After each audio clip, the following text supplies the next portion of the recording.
Assalamu alaikum wa rahmatullahi wa barakatuh. This is your brother Daniel Hayagaju. I am here with another installment of Muslim Skeptic Live. And inshallah, today I'm going to do something different. I want to go step by step and carefully analyze one of the most popular videos from a murtad, from an apostate of Islam on YouTube. And in this video, a person who goes by the Masked Arab gives seven main reasons why he left Islam. And so we want to analyze all of the reasoning that he gives, provide refutations, and basically debunk this guy's argument. And I picked this video because it's extremely popular. It has almost 1 million views. And so I think that it's important as Muslims that those who are able to and are able to go through the details and refute things like this, to put out material to make sure that people know the truth about these issues and to recognize some of the blatant misinterpretations of Islam, some of the faulty reasoning, faulty logic within some of these. They call themselves ex-Muslims. I don't like that term because the term that I use is from Islam, murtad, someone who has gone through irtidad and rejected Islam after believing. So we call people by our terms. We don't adopt other people's terms, we don't prioritize their ideology in doing so. So inshallah, we're going to go through this video. I cut it to about 20 minutes. I took out a lot of the repetition in the video, but for the most part, it's mostly there. So we'll watch it. Inshallah, I'll give the response and some explanation, and then hopefully we might have time for questions. Maybe not, because it's a very long video, but I'll do my best to answer any questions, inshallah. So with that, Bismillah, Alhamdulillah, Salatu wassalam ala Rasulillah. Let's go to the Masked Arab. Hello and welcome. Hold on, sorry, the volume is not loud enough.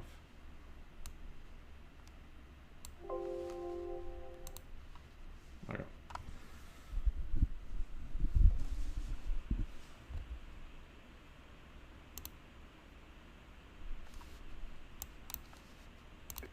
Hello and welcome. This is the Masked Arab. In this video, I'll be going through the 7 main reasons why I left Islam.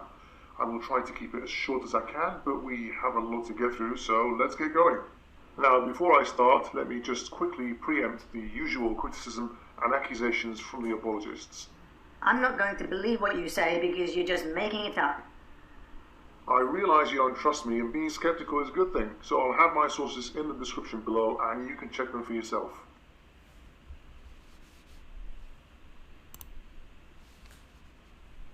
Okay. So he's trying to preempt some of the things that what he calls apologists will say in response to this video. So he says that, apologists might say, you don't know what you're talking about, or you're going to talk about things out of context. And so he tries to preempt that by saying, no, this is not a valid criticism against me.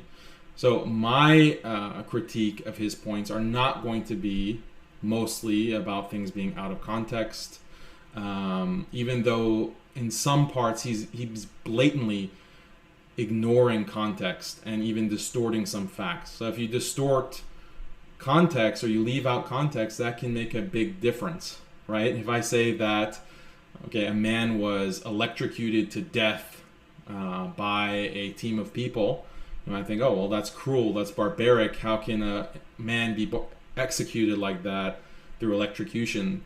That's tortuous. But then you realize, no, this was a criminal, a serial killer who was on death row, and this is the death penalty. then okay, that context is important for judging what has actually happened. So same thing with this masked Arab. He ignores a lot of context for certain cases, and so it's necessary to bring that up. Otherwise, he's giving a false impression. So. Okay. Okay, back to the video. So here he gives his first reason, his first evidence that Islam is false. So reason one, the Quran is not perfect and contains basic scientific errors. We all know, if we have any understanding of our reality, that the universe most likely began as a Big Bang. Now, some Muslim preachers will embarrassingly claim that this is foretold in the Quran 1400 years ago. In this verse, it basically says that the earth and heavens were one and then split apart. Well, sorry, but that is nowhere near describing the Big Bang.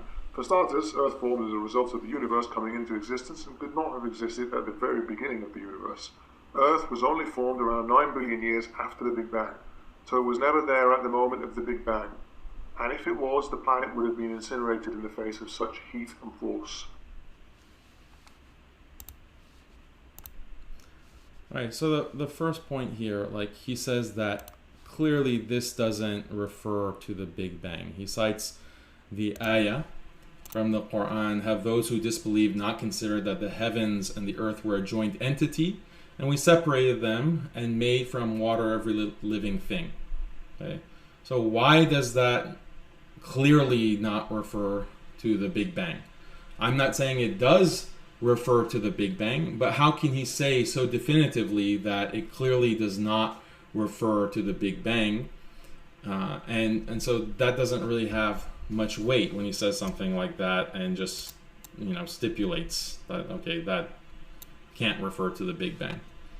So again, we see that he's very slippery with making just assertions and taking that as evidence and proof. Okay. Moving back to the point of scientific inaccuracy, the Quran repeatedly tells us in the clearest of terms that the earth was created first before the heavens. Quran verse 229, He it is who created for you all that is in the earth, then turned he to the heaven, and fashioned it as 7 heavens, and he is knower of all things. Chapter 41 verses 9 to 12 also give us the same order, that the earth came before the heavens. The order here is absolutely wrong and irrational, but in line with what a desert Bedouin in the 7th century might have thought. Right, again, so how does he know what the Quran is referring to in these ayat, in these verses? So he's just making all of these assertions about what it has to mean. For example, when we go back to one of these ayat, so when Allah is creating the earth and what is in it, how does he know that this is referring to the order? Because it's possible that the samawat were created, but then they were later fashioned, or they're very later developed by Allah. So he is, being very selective with how he's interpreting the ayat in a very specific way. And many of the people who argue against the Quran, saying it violates science, are making a basic logical error in this way. They presume to know exactly what the Quran is referring to. And so the way to address these kinds of critiques of Islam and the supposed scientific inaccuracy of the Quran is with 2 basic questions. Okay, there are 2 basic questions here, or 2 basic assumptions, and this is what we can always ask. So first of all, this first assumption, what contemporary science describes about the world, is 100% accurate, which is why we can use that science as a benchmark to refute revelation. Okay? So this is one assumption. But is this an accurate assumption? No, right? Not even scientists consider contemporary scientific consensus as being the final word about how the universe is and how the world works, right? So if scientists themselves don't think that science has the final word, then how can it be used as this, benchmark to criticize revelation, to criticize the Quran? And the fact of the matter is that even what is considered to be the consensus today about the Big Bang and general relativity and quantum mechanics, so these theories are in great flux, right? Because you even have theorists today, and my training, I studied physics at Harvard as an undergrad. You have scientists today who are proposing theories that are far beyond anything that anyone could have thought just 20 years ago or 30 years ago, such as the multiverse, right? This is the newest idea, the newest theory that is being proposed by theoretical physicists, is that there's a multiverse, and that actually the visible universe is one out of an infinite number of other universes.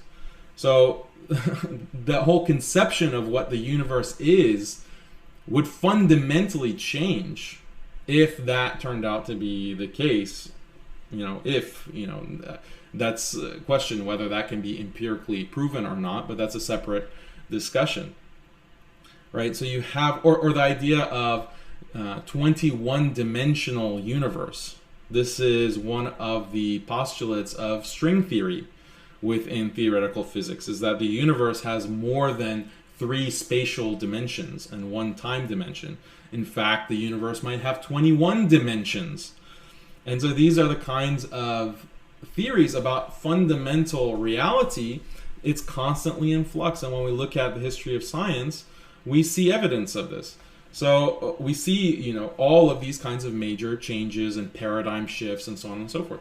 So this first assumption that a lot of what these apostates and atheists are arguing against the scientific accuracy of the Quran is not even a valid assumption. It's not even borne out by science today. And then the second assumption, the language that contemporary science uses to describe the world, is the only accurate way to describe the world. Why should we believe that? Right? Why should we believe that the language that science uses, contemporary science, is the only valid way to describe the world?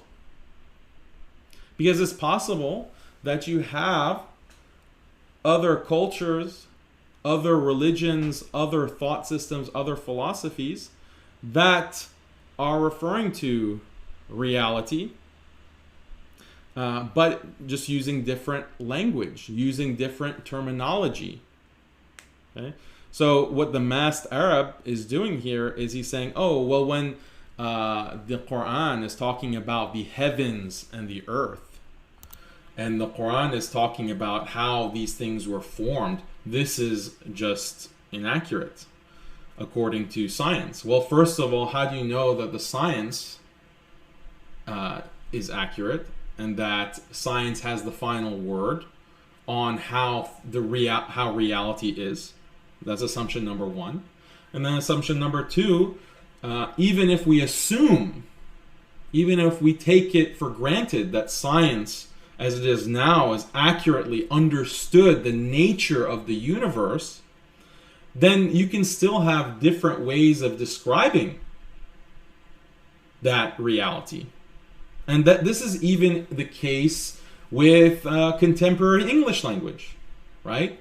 For example, if I say, oh, hey, John, hand me over that notebook. Okay, hand me over that notebook. Okay, well, science knows, supposedly, that, this is not what a notebook is really just a composition of different molecules. And those different molecules are a composition of different atoms. So when you say, hand me over that notebook, that's inaccurate.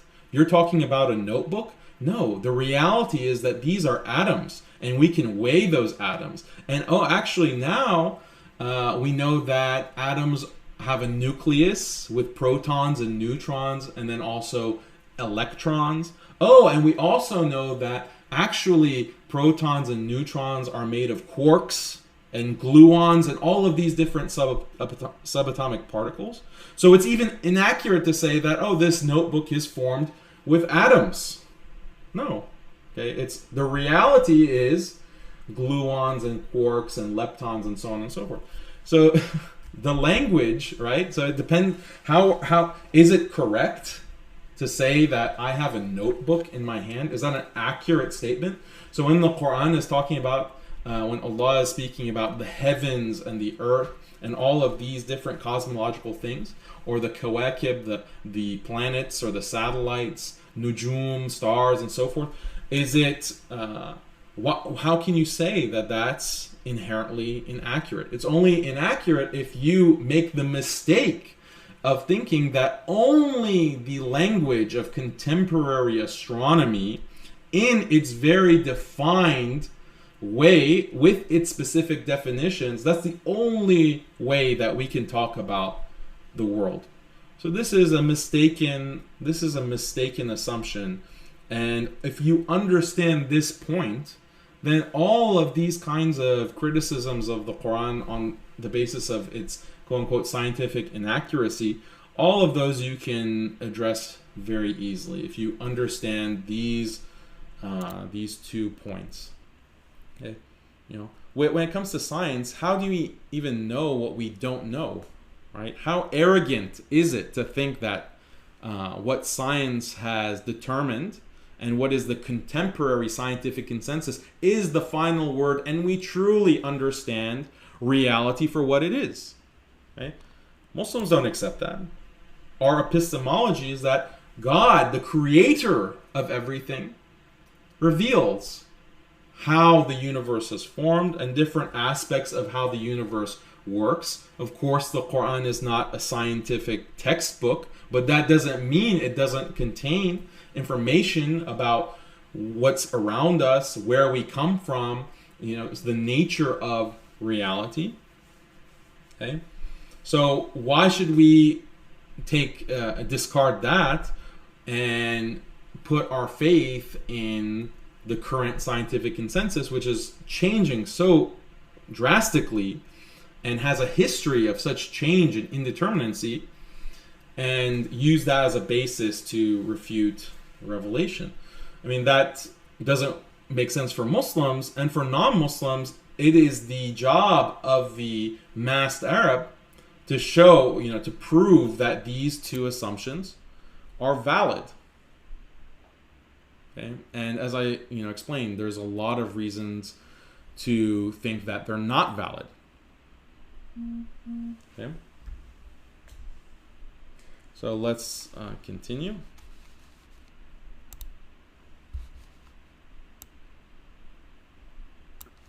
Also, looking at the verses in chapter 41, the verses 9 to 12, we find that it takes God at least twice as long to build Earth than it does for him to build everything else in our vast universe.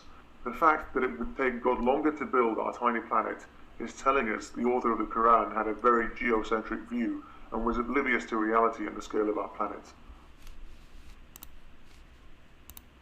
Alright, so this is a very simple point. Allah can create simply by saying be, and it is. Kun fayakun. Allah simply says be, and then whatever he wants to create, whatever he wills to create, comes into existence. So the fact that Allah is giving us different information about the length of time that he has chosen to create different things, that doesn't have any bearing on the size or the complexity or the nature of what it is that he is creating. Right? The fact that Allah is spending more time or indicating more time for certain aspects of his creation might mean that he just wants us to realize that this is an important creation, that this is something that we have to pay attention to as believers. And that's something that we have to take note of as being significant in the universe. And God is honoring that thing. So this is a very weak objection that he's making. And it shows that he doesn't really understand some basic theological points about Islam and how, what God says about himself, how God creates. So these kinds of mistakes that he's making indicate that he didn't really, if he actually was a Muslim and then left Islam, it doesn't seem like he had a very deep understanding of Islam, because this is something that kun fayakun, be and it is. This is something even my little kids know, right, about God. This is something that all Muslims learn, and any Muslim who reads through the Quran is aware of kun fayakun, be and it is. So this indicates his ignorance.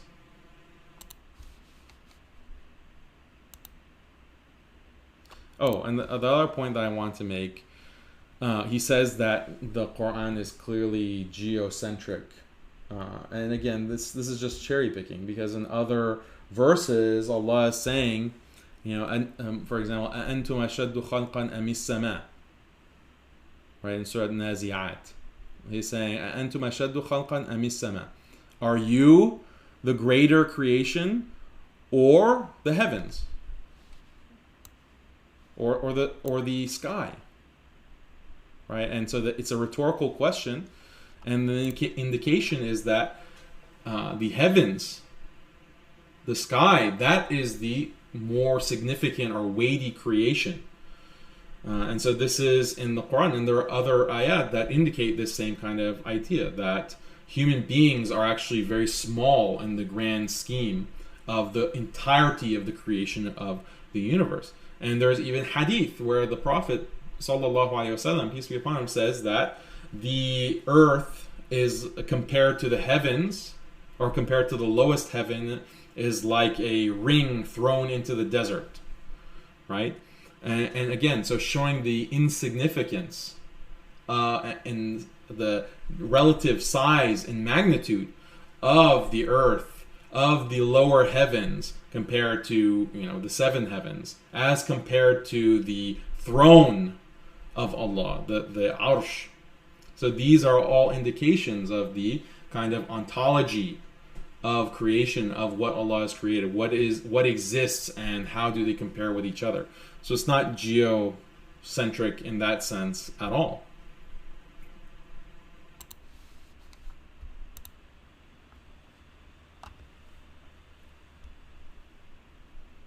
Moving on, a recurring topic in the Quran is that of the purpose of stars. We are told that they are in the lowest heaven, so the layer of heaven closest to the earth, and that their purpose is twofold.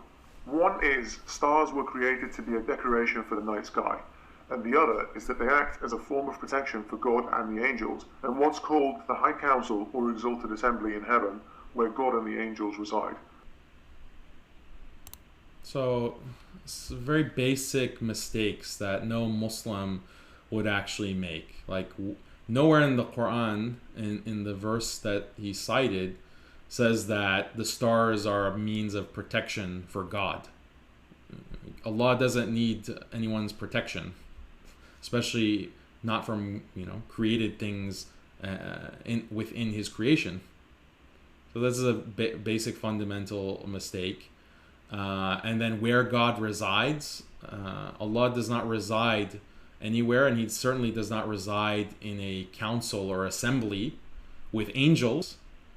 So this is something that the masked Arab is imagining, and he clearly, I don't know, he's thinking about Zeus or some kind of Greek pantheon with the gods, just sitting in an assembly, in a council. Or maybe he's thinking of Star Wars. I don't know. This doesn't have any bearing on Islamic theology, and it's a very basic mistake that he's making that indicates that he doesn't understand Islam. And then the other thing is that he's saying that the stars have only these two purposes according to the Quran. Again, nowhere in the ayat, in the verses that he cites, is that stated, that the stars only have these two purposes that he states. And then also he makes that same fundamental error that we talked about, where he's assuming that the language of contemporary science is the only way to describe reality. Okay? When in fact, in Arabic, there are different words used in the Quran for lights in the sky. So he doesn't make those kinds of distinctions when he's translating these verses. So there's kawakib, there's nujum, shihab, All of these different terms refer to different phenomenon, and this is the Quranic vocabulary. So why should we throw out that vocabulary and adopt the vocabulary of modern science? So he's not justifying that, he's simply presuming that. And so that's a form of circular reasoning and begging the question. He's assuming that the Islamic language and the Quranic language is false, and as evidence for his overall claim in this video of proof for why Islam is false, reasons why I left Islam. So he's arguing in a circle, and we're going to see this over and over again in his video. Okay, so let's continue.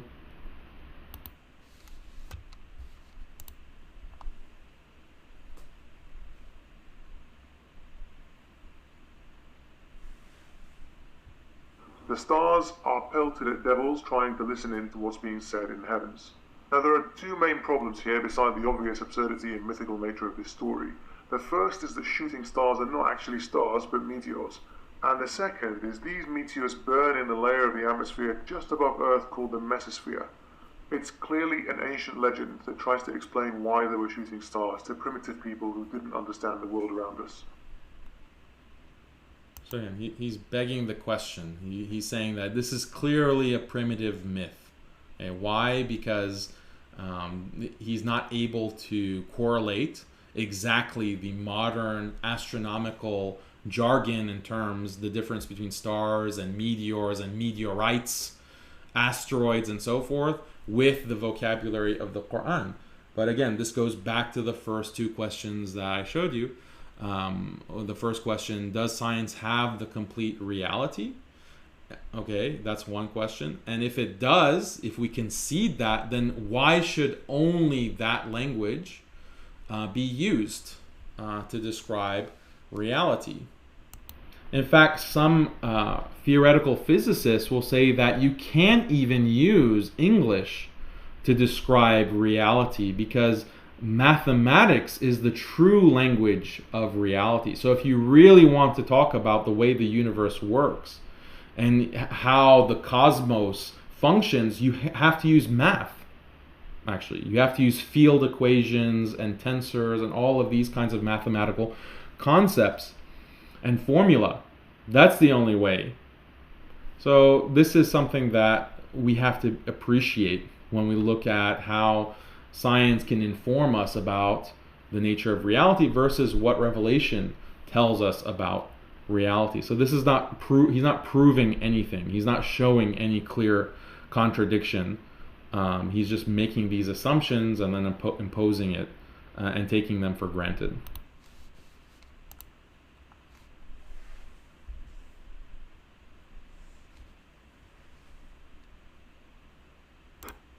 Oh, and this was about like when he says that these are clearly primitive myths. Okay, so this is circular because you're presuming exactly what you are setting out to prove.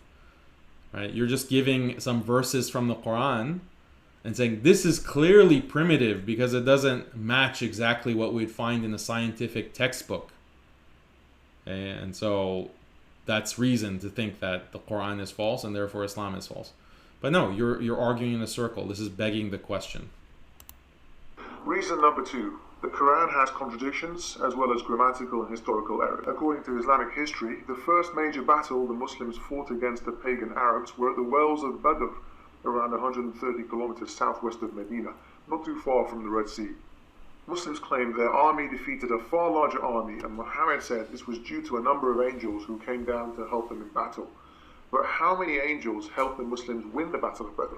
If we look at Surah Al-Anfal verse 9, it's 1,000. Whereas Surah Al-Imran verses 123 to 124 are clear that 3,000 angels helped the Muslims at Badr. Some apologists claim that the 3,000 angels were sent at the next battle of Uhud, but that makes no sense since the verses are clearly talking about Badr. Okay, so he doesn't even get, the verses correct. Like, it's interesting because he doesn't cite the full verses. And I think he does that for a reason, because if you cite the entirety of the verses, then it becomes clear that there is no contradiction here. So remember when you, Muhammad Sallallahu Alaihi Wasallam, were saying to the believers, is it not enough for you that your Lord will reinforce you with 3,000 angels sent down?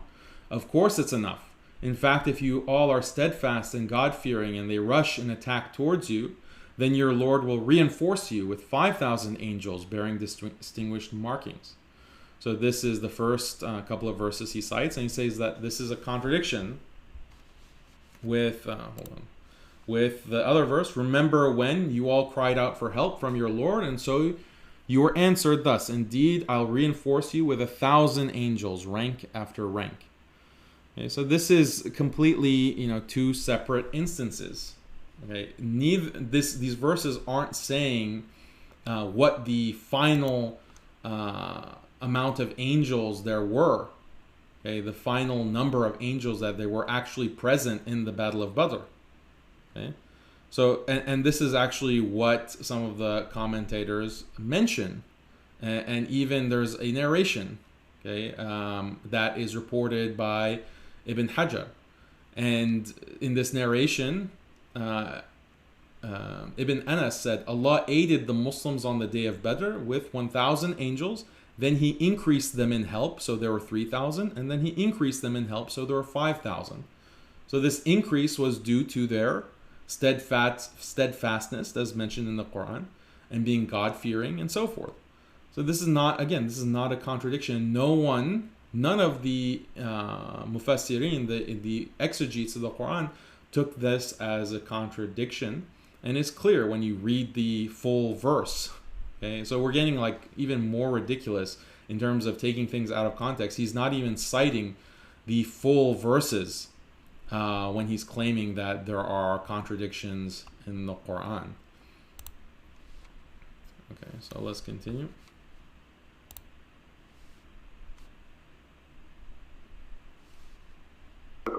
Now, how long is Judgment Day? Well, it's either 50,000 years by our count or 1,000 years by our count. It depends really on which verse you're reading. Okay, so these verses aren't even talking about Judgment Day. So see, he's saying, he's citing this verse: the angels and the Spirit will ascend to him during a day, the extent of which is 50,000 years. Okay? Why is he thinking that this is necessarily referring to Judgment Day? And then the other verse, he rules all affairs, or he arranges all affairs from the heavens to the earth. Then it will ascend to him in a day, the extent of which is 1,000 years of which you count. So this is not necessarily referring to Judgment Day. And in one ayah, Allah is referring to angels and the Spirit, and the other he is not. So how are you interpolating, or how are you concluding that this is referring to the same thing, and therefore is a contradiction?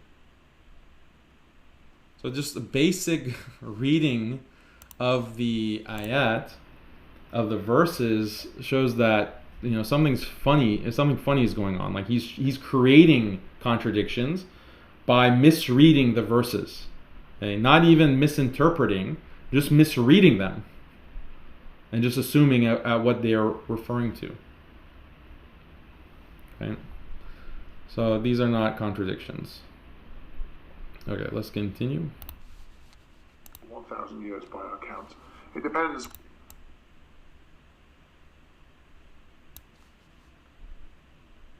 I won't get into grammatical errors here, as this. So he says, I won't get into grammatical errors in this video. And he doesn't talk about any grammatical errors. And alhamdulillah for that, because he can't even cite verses properly, and he can't read them. Even the English translation, he can't read properly and come to a sound conclusion. So thank God that he's not going to get into supposed grammatical errors. That would just be really embarrassing. Video is in the English language, but a blaring historical error comes in the description of Jesus' mother Mary. The author of the Quran clearly mixes up the well-known Mary with a Miriam who allegedly lived hundreds of years before her. Miriam is mentioned in the Bible as a sister of Aaron and Moses. The book of Exodus, chapter 15, verse 20, clearly says that Miriam is the sister of Aaron. She's also mentioned as the daughter of Amram, and this is mentioned in 1 Chronicles 6:3. Now the Quran mentions the Virgin Mary with exactly the same relations as Miriam. That is just way too much of a coincidence and extremely strong evidence that the Quran's author made an error after mistaking Mary and Miriam as the same person. We see in Surah At-Tahrim, which is chapter 66, verse 12, Mary is referred to as the daughter of Imran, whilst in Surah Maryam, chapter 19, verse 28, she's referred to as a sister of Aaron. The author has clearly mistaken Miriam for Mary in the Bible and presented them as the same person in the Quran. Okay, so 2 points here. First of all, with all Semitic languages, okay, saying that someone is the sister of someone or the brother of someone or the daughter or the son of someone does not necessarily mean a literal brother, sister, father, daughter, etc. Okay, and anyone who's familiar with Semitic languages or anyone who reads other verses of the Quran understands this. Biblical scholars even refer to this. So, in the Quran itself, other prophets are named as akhahum, meaning the brother of them, brother of the people. So, akhahum Salih, akhahum Hud, akhahum Shu'aib, for example. Their brother. It's not referring to a literal blood relation, that they're literally the brother of all of these people, this entire village or town or civilization. This is just the way that Semitic languages work. Or it can refer to a distant patriarch as well. So saying that Mary, the Virgin Mary alayhi salam, is from Al-Imran, the family of Imran. Okay? That's referring to, doesn't mean literally that this is the daughter of Imran, okay, that she's the daughter of Imran. It can mean that that is her lineage. And again, we see this very clearly in Semitic languages, in Hebrew, Aramaic, and also in Arabic, and things like Bani Israel. Okay, Bani Israel is very common, meaning the children of Israel. Israel meaning Yaqub, the prophet Yaqub, Jacob. Or Bani Adam, the children of Adam. It doesn't mean Adam, the prophet. Adam is literally the father, the direct father of all of humanity. No, it means he is the patriarch. He is the patriarch of all humanity. So this is a very weak objection from the masked Arab. And he's borrowing from some of the old Orientalists, okay, who claim that the Quran is copying from the Bible and is plagiarizing from the Bible. So this kind of argument has been refuted many times, and it's just tiresome when you hear the same thing. Also, this idea that he's promoting here, that the author of the Quran is mixing up Miriam in the Bible with Mary, the mother of Isa, the mother of Jesus. How does that even work? How does that make sense? Because when you look at Miriam in the Bible, what's described in the Old Testament is that she is the sister, literally the sister of Aaron and Moses. And, she has all these different details in her life, but none of those details involve having children. None of those details involve like a virgin birth. None of those details involve any of the things that happen to Mary, right? So why would it be a plagiarism of the Old Testament? Why would the Prophet ﷺ, on the assumption of this murtad, he is just making it up and he's plagiarizing, why would he not include those details but include the details of Mary's lineage? Why would he copy certain parts and not copy other parts, right? And why would he copy the parts that are so sensitive? Because when it comes to Mary and Jesus, this is something very sensitive, because Jesus is the son of Mary and he does not have a father. He was born without a father. So his lineage is very important.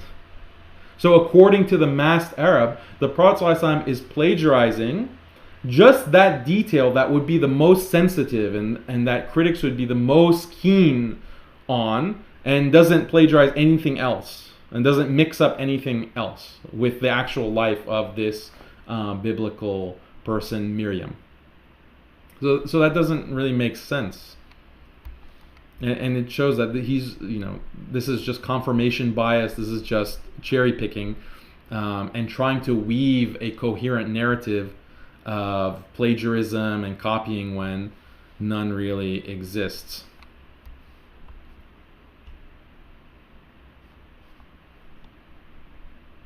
And also the whole idea of plagiarizing from the Bible. This is, why should we assume that? Why does masked Arab take that as a given? That the Prophet ﷺ, peace be upon him, was just plagiarizing the Bible. Just because the Quran contains similar narratives, okay, as the Bible, that doesn't mean that it's plagiarism. And so we're gonna get into more details on that later in the video. All right, let's continue.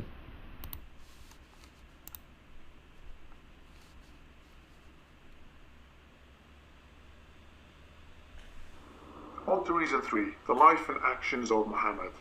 Now, before I'm accused of cherry picking on this, I will say I am aware that he did do some good things, like encouraging charity giving to the poor, for instance, and forbidding backbiting. The most well-known controversy involving him was probably his marriage to a 6-year-old girl before consummating the marriage at 9. Okay, so this is the first issue that he mentions as proving that the Prophet ﷺ acted immorally.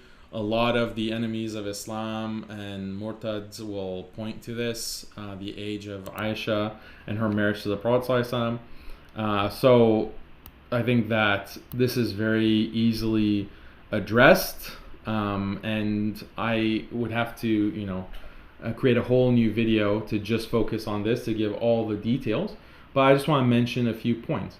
First of all, this was a common practice in every culture. Every pre-industrial, pre-modern culture, this was a very common practice. And so no one ever pointed this marriage of the Prophet ﷺ to Aisha radiallahu anha as something immoral or something that was problematic. And you have to really understand what the practice really is, okay, of marrying, of a man, older man marrying or having sex with a 9-year-old or 10-year-old prepubescent girl. And the thing is that in the vast majority of history, life expectancy was relatively low, infant mortality was considerably high, and so therefore it was necessary to use the extent of the fertility window for reproduction. What do I mean by fertility window? Women have only a certain number of years where they can have children and reproduce. And it can start as early as 9 years old, 8 years old, and extends to about mid-30s or up to 40. So given the high mortality rate, the high infant mortality rate, the low life expectancy, it's important to use that in the entirety of that window. And what psychologists say today, evolutionary psychologists, say that this practice is actually evolutionarily adaptive. Okay? That this is something that is adaptive if we consider Darwinian evolution. I don't accept Darwinian evolution, that's a whole different topic. But for some of these atheists who do accept evolution, then this is something that was practiced and it was considered evolutionarily adaptive. And there's a strong moral reason for it as well, because when you have a society where all of labor is manpower, and in fact your survival as a people, as a family, as a village, as a nation depends on your numbers, right? Do you have enough people to sustain the amount of labor that's required to survive pre-industrial times? Do you have enough children who can fight if there are invaders, who can defend your tribe, defend your city, so forth? Then it becomes very important to make sure that you have enough children And if you are waiting, right, if in your tribe you're waiting until 18 to start having children, and your enemies are having children at a much younger age, they're able to have more children. They'll be able to have bigger armies, and then those bigger armies are going to wipe out you and your tribe. Right? So this is something that is evolutionarily adaptive. And even if you don't accept evolution, then this is something that has a strong moral basis. And that's why it was so widely practiced across cultures in the past, and even in certain cultures today. And so this issue of whether this is pedophilia, right, for a man, an older man, to marry and start having children, start having relations with prepubescent child, there is a controversy on whether this is considered pedophilia. A large number of contemporary psychologists said no, this is a separate category. And you can read the paper by psychologist Bruce Rind. Okay, Bruce Rind, and he uses the term hebephilia. Hebephilia, and what that means is sexual attraction to prepubescent, around the age of 9, 10, 11, prior to when there is that moment of puberty. Okay, so in that window, the female is capable of having sexual relations. So this is hebephilia. It's a completely different term. And what Bruce Rind argues in this peer-reviewed published paper is that this cannot be considered psychologically dysfunctional in and of itself. It can't be considered psychologically dysfunctional in and of itself because it's evolutionarily adaptive. Because this is how, if we're defining health as what is going to be good for you, what's going to be good for your genes, what's going to be good for the human race, then you can't say that this is psychologically dysfunctional. And what he concludes, he says that if we look at cross-culture, if we look at sociological, if we look at even other species, we look at all of the empirical evidence, we can't consider this psychologically problematic. It's only a issue because of the taboo associated with the cultural taboo, right? So this is how we can address this issue. And the people who want to use this as an attack against the Prophet ﷺ and Islam, they're just going for the shock factor. It's like, oh my God, he married a 9-year-old. What is, that is so disgusting, and so forth. So okay, so justify that. Why is that inherently wrong, given everything that I just said about fertility window, the practices of all of these cultures and societies, the mortality rate, and so on and so forth. Okay? Where is the harm? Where is the harm that is caused? And they'll say that, well, there's psychological harm to a child. But what is the evidence for that? What is the evidence? Is the psychological harm of a child? I agree that within today's society in the West, where it is taboo and where this is something that the only time someone is having sex with children is in a closet. I mean, that's the disgusting way that Westerners are practicing hebephilia. Because it's socially taboo, they have to hide, and you have priests behind closed doors basically molesting children. That's not the same as marriage. That's not the same as a society where this is acceptable and parents understand and children understand, and it's known that, okay, you're entering a life of marriage. It's all above board. So there's no harm. Those individuals, those children in those families, in those societies, in those cultures are not psychologically harmed. The only psychological harm that we see in the West is because there's abuse happening because of the taboo. So this is, again, circular reasoning. You assume that it is taboo and that it's harmful and then it's disgusting. And then the psychological harm is because of that taboo that you are expressing, that you are acknowledging from your own culture. So this is circular reasoning, and we don't see that kind of taboo, we don't see that kind of harm in other societies. And even in my own family, when I look at my great grandmother, she was married when she was 12, right? And she was perfectly functional and lived a very long and happy life with many children. And this was something that was not seen as strange. In fact, it was very common in the Middle East, in many cultures. So this is an easy argument to make, and I can't really elaborate it. I did do a whole seminar on this issue. If you're interested, check alesna.org, Alesna Institute, my online teaching academy. And there's an entire seminar, almost 3-hour seminar on this topic, going in all these details. So if you're interested, you can check that out. But let's continue.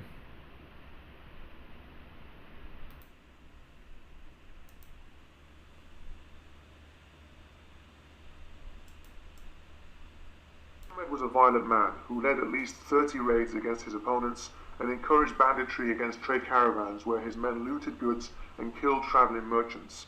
The attacks were unprovoked the vast majority of the time.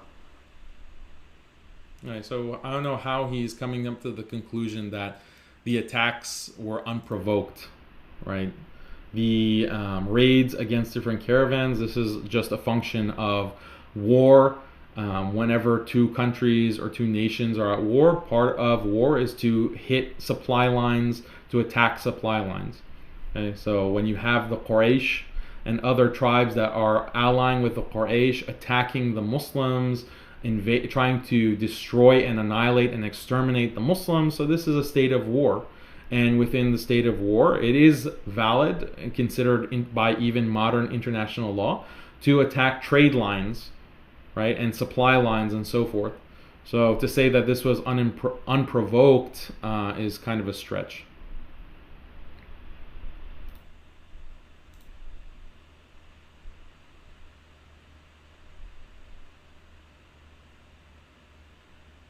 In some raids, Muslims attacked villages, killing the men and enslaving women and children. At the beginning of verse 24, we see it says, "Also prohibited are women already married, except those whom your right hands possess." So we can clearly see that Muhammad and the Quran encouraged Muslim soldiers to rape their female captives, even if they were married. All right, so this is the issue of concubinage, slave girls. Again, it's a big topic that I address in other sources and other places like alesna.org. But again, this was not seen as a problem. All of the cultures within history have practiced this, of taking concubines from defeated enemies. And again, the logic of it and the morality of it is very easy to understand, because your existence and your ability to fight an enemy and ward off enemies is because of the size, or is primarily tied to the size of your army. Okay, in most cases, the bigger army, whoever has the bigger army is going to win, right? And so how do you get a bigger army? You need manpower, and one of the main ways to get manpower is to assimilate places that you or enemies that you defeat. Assimilate them by either marrying or taking the concubines, and so that you can have more reproductive power, you can have more children, and therefore have a bigger city, more population, and that's going to be able to help you defend and protect yourself against invaders and those who want to conquer you and defeat you and exterminate you. So this is a matter of life and death. This is an existential threat, and so it's necessary to practice something like concubinage, and to take the children and take women and assimilate them into your society through marriage. And so it's very clear logic, and it's hard to see why that would be considered moral when the life of your entire society depends on this practice. Okay? So this is, again, a much larger discussion, but this is, you can begin to see how this is not really a big problem against Islam. And, you know, all societies, amongst all religions, were practicing this at the same time. I mean, it's like if you told people that, you know, it's immoral to use horses for battle. Like, that's an innocent animal. How can you ride a horse onto battle and risk the death of that poor innocent animal? This is completely immoral. Well, horses were necessary within these battles, within these wars, and whoever had the most horses has a better chance of winning. And if the life of your entire society is at stake, then the riding a horse is not going to outweigh that moral consideration. So, same idea.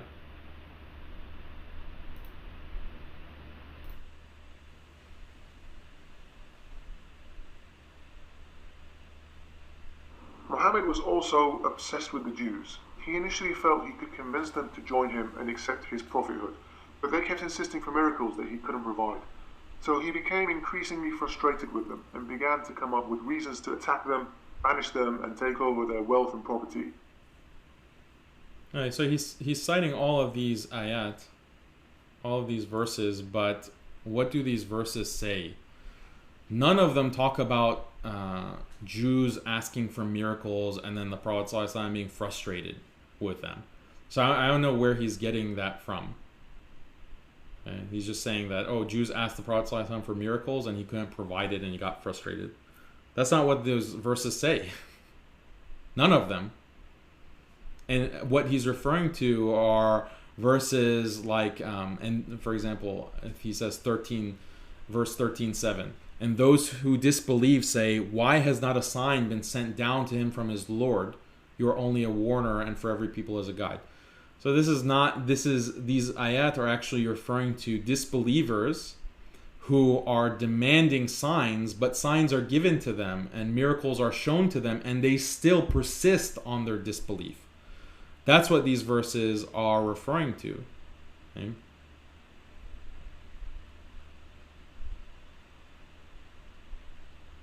And anyway, this doesn't even make sense, like what he's saying. He's saying that these verses are about Jews asking the Prophet ﷺ for miracles, and then he gets frustrated because he can't provide them. So if, according to the masked Arab, the Prophet ﷺ is fabricating in the Quran, he's just making it up, why would he include that? Why would he even include that in the Quran? Why would he include that he's being frustrated that he can't perform miracles? Why would he, advertise that as his failure? So it doesn't even meet like a basic logic test. Okay. Let's continue.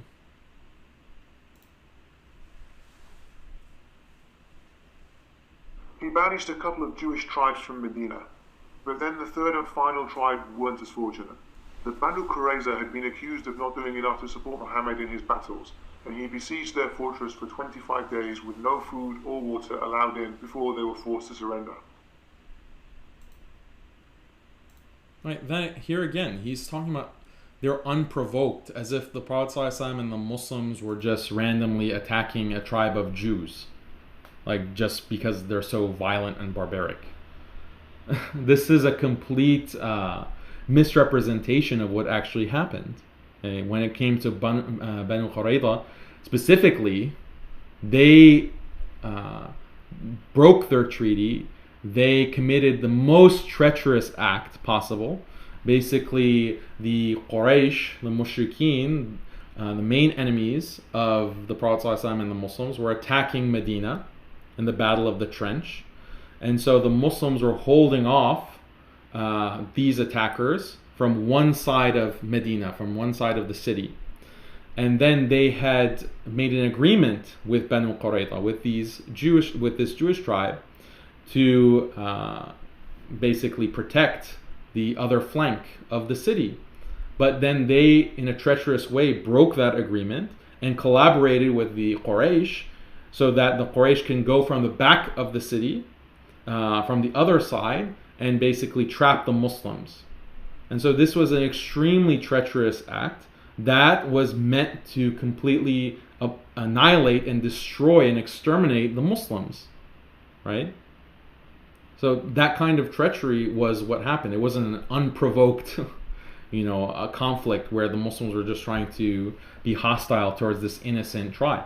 No, they had committed the utmost form of treachery that was with the intention of annihilating the Muslims and collaborating with those who wanted to annihilate Muslims. This is, clear act of war.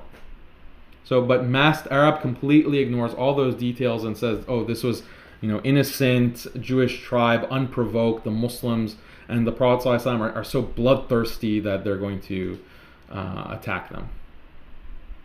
Okay, let's continue.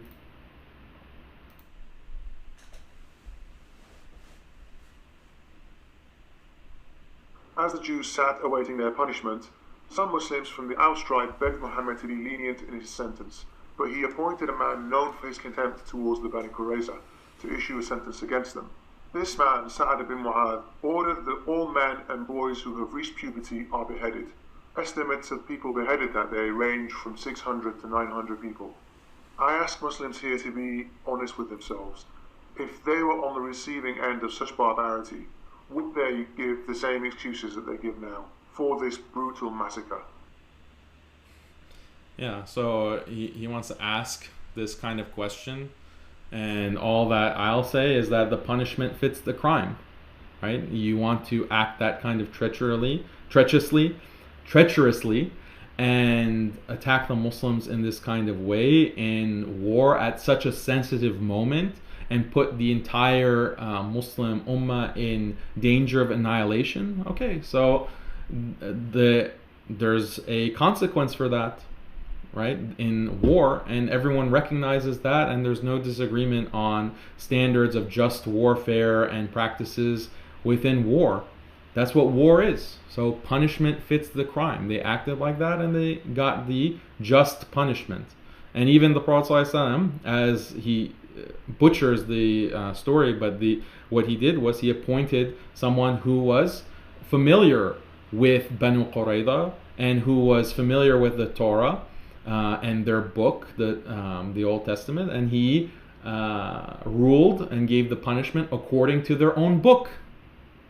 So what could be more just and fair than that? So yeah, if I don't understand why some of these atheists and apostates bring up Banu Qurayza. Like, that doesn't even have the slightest bit of moral difficulty for Muslims.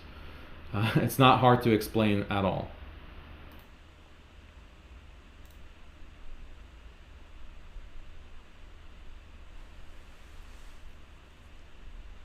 Another example of extreme violence endorsed by Muhammad is given as the context behind verse 533. If we read the verse, it says, "The punishment of those who wage war against Allah and His Messenger and strive with might and main for mischief through the land is execution or crucifixion or the cutting off of hands and feet from opposite sides or exile from the land. That is their disgrace in this world, and a heavy punishment is theirs in the hereafter." Now, many Muslims will always claim that this is out of context and it obviously means something else. So let's just take a look at the context. Let's see why this particular verse came down into the Quran. Now pay attention here, as this pretty much single-handedly proves that Muhammad himself was not a man of peace. Alright, so just we can stop here and ask, who says the Prophet ﷺ was a man of peace? Is this something that's coming from Islam itself? No. Okay. I know that there are some Muslims who will push this kind of inaccurate portrayal of the Prophet ﷺ, but it's not the case. The Prophet ﷺ was not a pacifist. Okay? He was not a pacifist. He was, in certain circumstances, a warrior. In certain circumstances, he was a general of war. Okay? Islam is a religion of justice. Islam is a religion of a life. Okay? And life sometimes requires violence, war. right? Do people not recognize this? I don't understand how atheists or this masked Arab or apostates can criticize Islam for violence or criticize the Prophet, peace be upon him, for violence when the modern world is replete with all kinds of violence. You know, how can you criticize the Prophet ﷺ, but then you have, you know, this heroic vision of or impression of people like George Washington, you know, or General Patton, or, you know, Eisenhower or Roosevelt, or any of these war presidents, okay, who are generals of war? And isn't it patriotic? And don't we have, you know, the armed forces, and we have to support our troops? And all of this, the understanding is that, yeah, this is violence, but it's justified violence. So you don't have a problem with violence. You're criticizing the Prophet ﷺ for violence, but then you're glorifying violence when it comes to the secular state and when it comes to certain sanctioned forms of violence. Even the police, right? Police have to be violent, don't they? Police have to enforce the law. If you want to enforce justice, you want to have justice, you need to have police, and you need to have violence.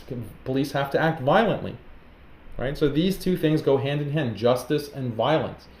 So how can you recognize this implicitly when it comes to modern society, but then criticize the Prophet ﷺ, peace be upon him, for that, and criticize Islam for acknowledging the reality of this?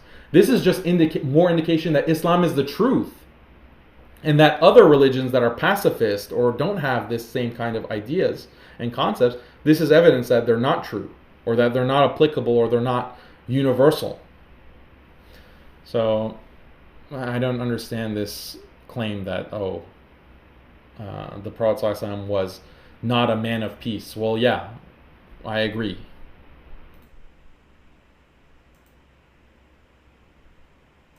And again, let me just clarify so that people don't take it out of context. If there is the opportunity for peace and justice, yeah, that would be the best situation. And I'm not saying that the Prophet ﷺ did not prefer something like that, where you are able to have justice and peace. But again, if you want to have justice, sometimes that requires violence. So, and this is something that, again, everyone acknowledges and recognizes, but for some reason you want to make a big deal about the wars and the ghazawat and battles of the Prophet ﷺ.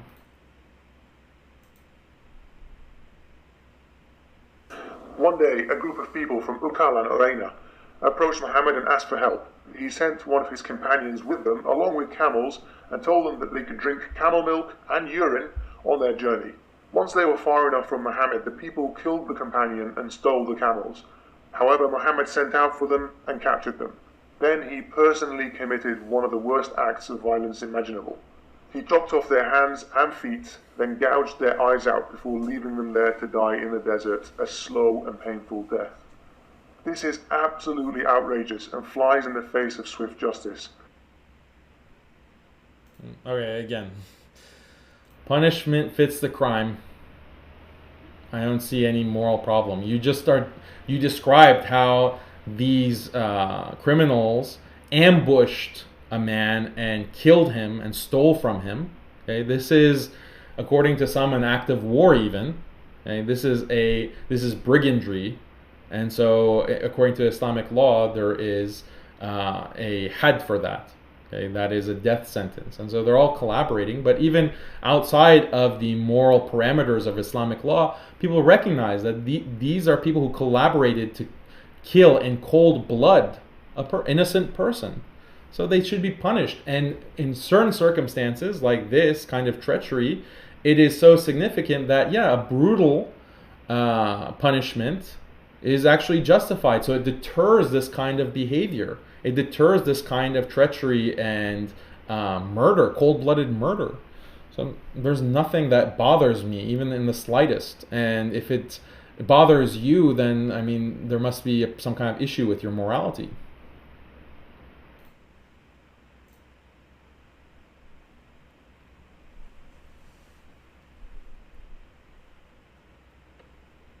Reason number 4. The Quran takes many absurd and historically inaccurate stories from the Bible. For starters, there is no Okay, let me just comment on this before we get into his points.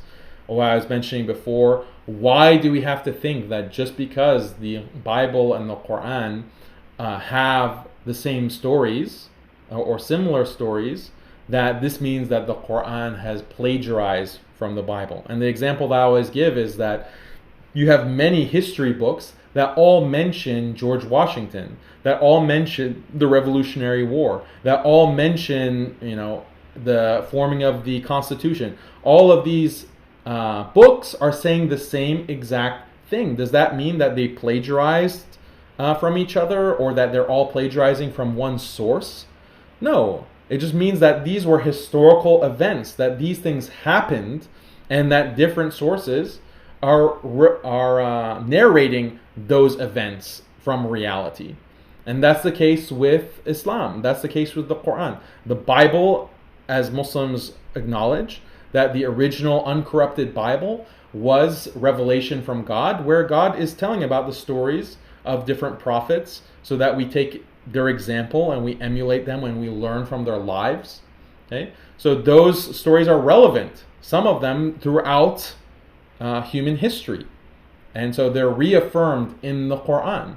It's not evidence that the Quran is plagiarizing. Right? So if you just assume off the bat that these are being plagiarized from the Bible, then again, you're begging the question. You're assuming your conclusion that Islam is false and that the Quran is plagiarized. You're assuming that, you're starting with that, and then you're using that as evidence. You're using that as evidence for your overall point of proof why Islam is false. So this is a circle. So let's continue. Geological evidence around for a global flood like Noah's, even though there should be plenty of evidence for such a flood if it really happened.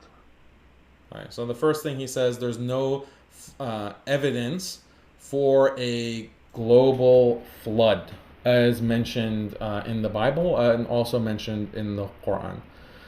So, first of all, the idea of a global flood is not necessarily shared by all of the mufassirin of the Quran, by all of the exegetes. Some of them said that it was not global, it was local, a local flood that affected the people of Noah, alayhi salam.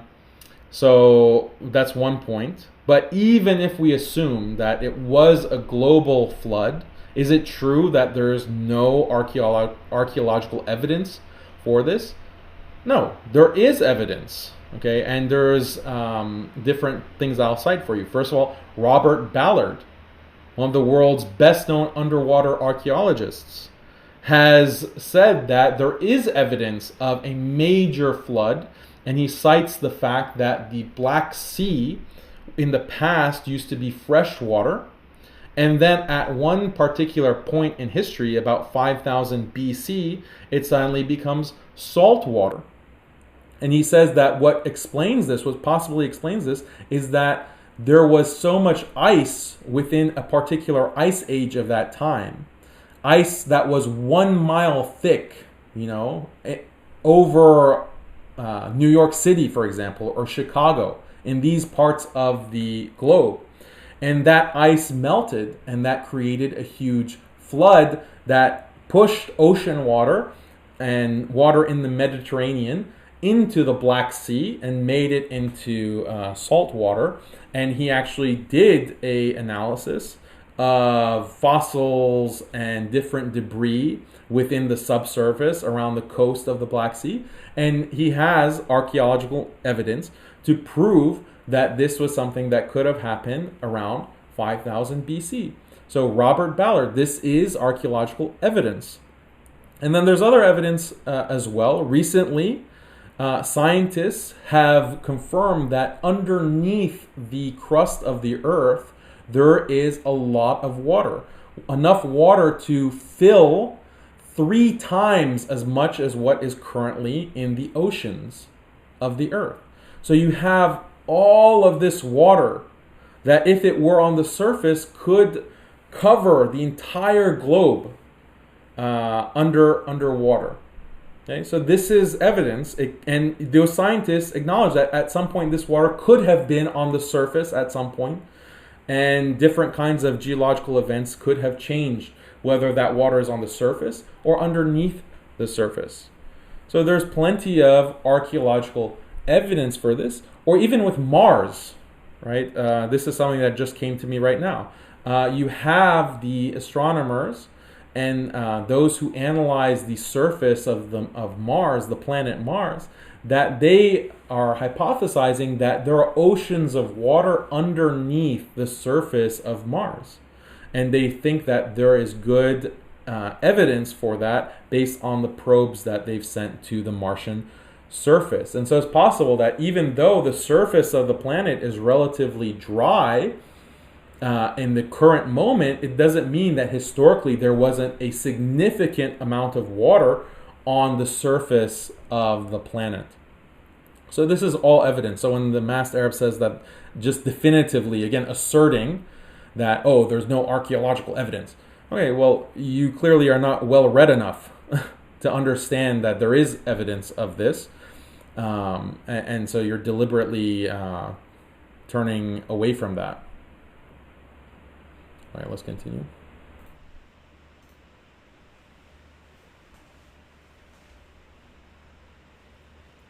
No historical evidence whatsoever that Jews were enslaved in Egypt at any time. No archaeological proof suggests that they were lost in the desert for 40 years. Yet elements of this story appear quite a lot in the Quran. All right, so he's saying that there's no evidence that the Jews were enslaved in Egypt or that they were lost in the desert for 40 years, as mentioned in the Bible and mentioned in the Quran. So, very simple point. Absence of evidence is not evidence of absence. This is a very clear, logical point. And furthermore, there are so many gaps in the archaeological record, and the only reason that you think that, oh, there's no archaeological evidence for this, therefore it's false, is if you think that the archaeological record is complete. And that's not the case. It is very incomplete. There are major gaps, and there are major new discoveries being made about Egypt every year. In fact, just earlier this year, in February of 2019, dozens of new mummies and new tombs were discovered in Egypt. Okay? So who knows what else that might be discovered in the future that would have that kind of evidence of the Jews being enslaved as described in the Quran and described in the Bible. And then there are other examples of how the archaeological record can have major gaps. This is something that I learned in history class when I was in high school studying American history, and maybe you've heard of it. It's about the lost colony of Roanoke.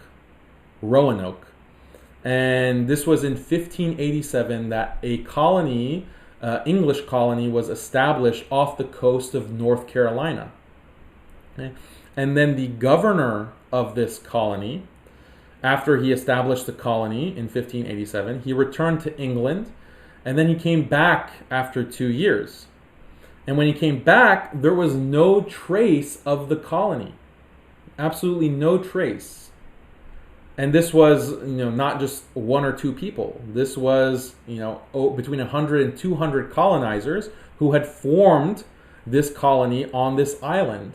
And so within 2 years, there was no archaeological, or there was no trace of them. And even to this day, there's no definitive conclusion of what happened to this colony. Where did they go? You would expect that there would be some archaeological evidence, that there'd be some traces of them in terms of their homes that they built and their clothes and different kinds of artifacts like that. But there's no artifacts, and researchers to this day do not know what has happened to this colony. And so they call it the lost colony of Roanoke. And this was 1587. This is not even thousands of years ago. So even according to modern archaeology and research, you can have entire peoples that are off of the archaeological record, even though we know that they existed. Okay? So this is a basic point. There's another point, another logical point. So this masked Arab is saying that why isn't there no evidence of Jews being enslaved by Pharaoh? Why? But think about it. Think about the principle of history is written by the victors. History is written by the victors.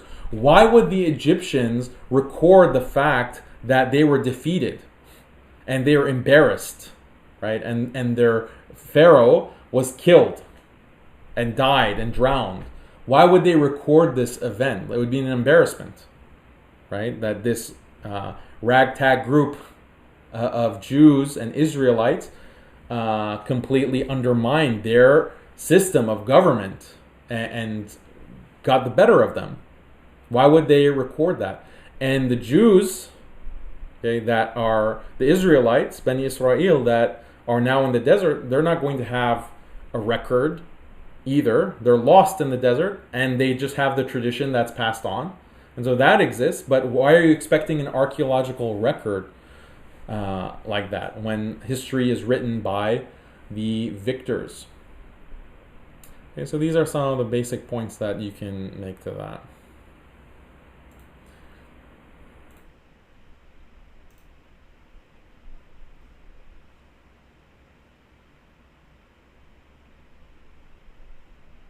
Let's take a look now at Jacob. He is also known by the name Israel in both the Bible and the Quran. Let's take a look at where he gets this name. In Genesis 32, we are told Jacob physically wrestles with God during the night until dawn. Then God tried to escape Jacob's grip, but it was too strong, and Jacob said he wouldn't let him go unless he blessed him. God then blesses him and renames him Israel, which in Hebrew means he who prevails over God. Why on earth would the Quran use the name Israel to describe Jacob if this is the name's origin in the Bible? So again, it's just really tiresome, these kinds of arguments, because it's like a fifth grader who just reads something online and then tries to come up with a refutation. It's a very superficial knowledge. In fact, within biblical studies, there is a disagreement on this. Most of the biblical scholars don't say that the verses he's referring to is Jacob wrestling with God. They say that's Jacob wrestling with an angel. Okay, so that's a whole different conversation. But it seems like masked Arab is not even aware of these kinds of biblical disputes. Also, the name Israel, there is a discussion among biblical scholars on what is really the etymological root of Israel. Does it mean struggle with God? Does it mean the upright of God? The Abarim biblical dictionary gives that definition, that Israel actually means upright of God, or the one who is steadfast of God. So this is biblical scholarship that masked Arab is completely ignorant of. And then in Islam, Israel, this is something that we do find the exegetes and the scholars of Islam do share a narration from Ibn Abbas, one of the companions of the Prophet ﷺ, who says that, who relates that Israel means Abdullah. It means the servant or the slave of God. Okay? So this is not, it's not that Islam is taking a blasphemous name and incorporating it. So this is all just in this guy's imagination. He doesn't know what he's talking about.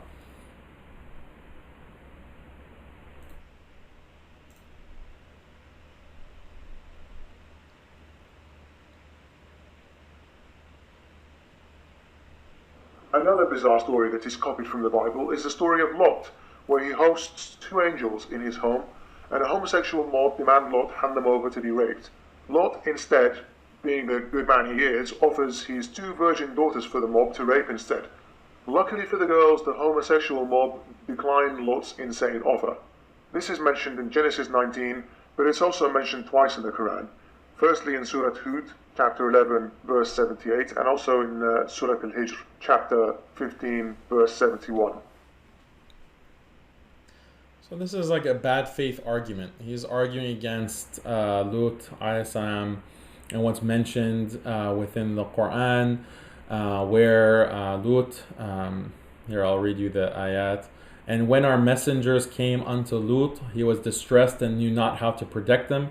He said, this is a distressful day. And his people, meaning Qawm Lut, came to him, running towards him. And before then, they used to commit abominations, meaning same-sex behavior. And then Lut said, O my people, here are my daughters, they are pure for you. Here are my daughters, they are pure for you. And so this is bad faith, what masked Arab is doing, and these other atheists is saying, oh, see, this means that Lut wants to sacrifice his daughters to be raped by this mob, by this angry mob. See, oh, how barbaric. Oh, this is nonsense, right? All of the exegetes and anyone who commented on these verses from the beginning noted that what is referred to here is that Lut is speaking generally about his daughters, and we've referred to this earlier in the video when we said that in Semitic languages, referring to your daughter or your sister or your father doesn't necessarily mean a literal blood relation, like he's literally offering his actual daughters. Rather, he's saying that my daughters, meaning I'm the father, I'm the patriarch of this town. My daughters, women, why are you approaching men with lust and with desire instead of my daughters, instead of women, to marry them, right? So this is what all of the mufassirin, the interpreters of the Quran, have recorded and they've said. But this is a bad faith argument from the masked Arab to say, oh, well, that's so convenient, right? That's all his argument amounts to. Like, oh, just like scoffing. Oh, this is just so convenient. Okay, that's not an argument, right? Just rolling your eyes is not an argument. If you want to argue in bad faith, then we can call you out and say that this is not really strong evidence of a moral problem or whatever else that you're trying to argue against Islam.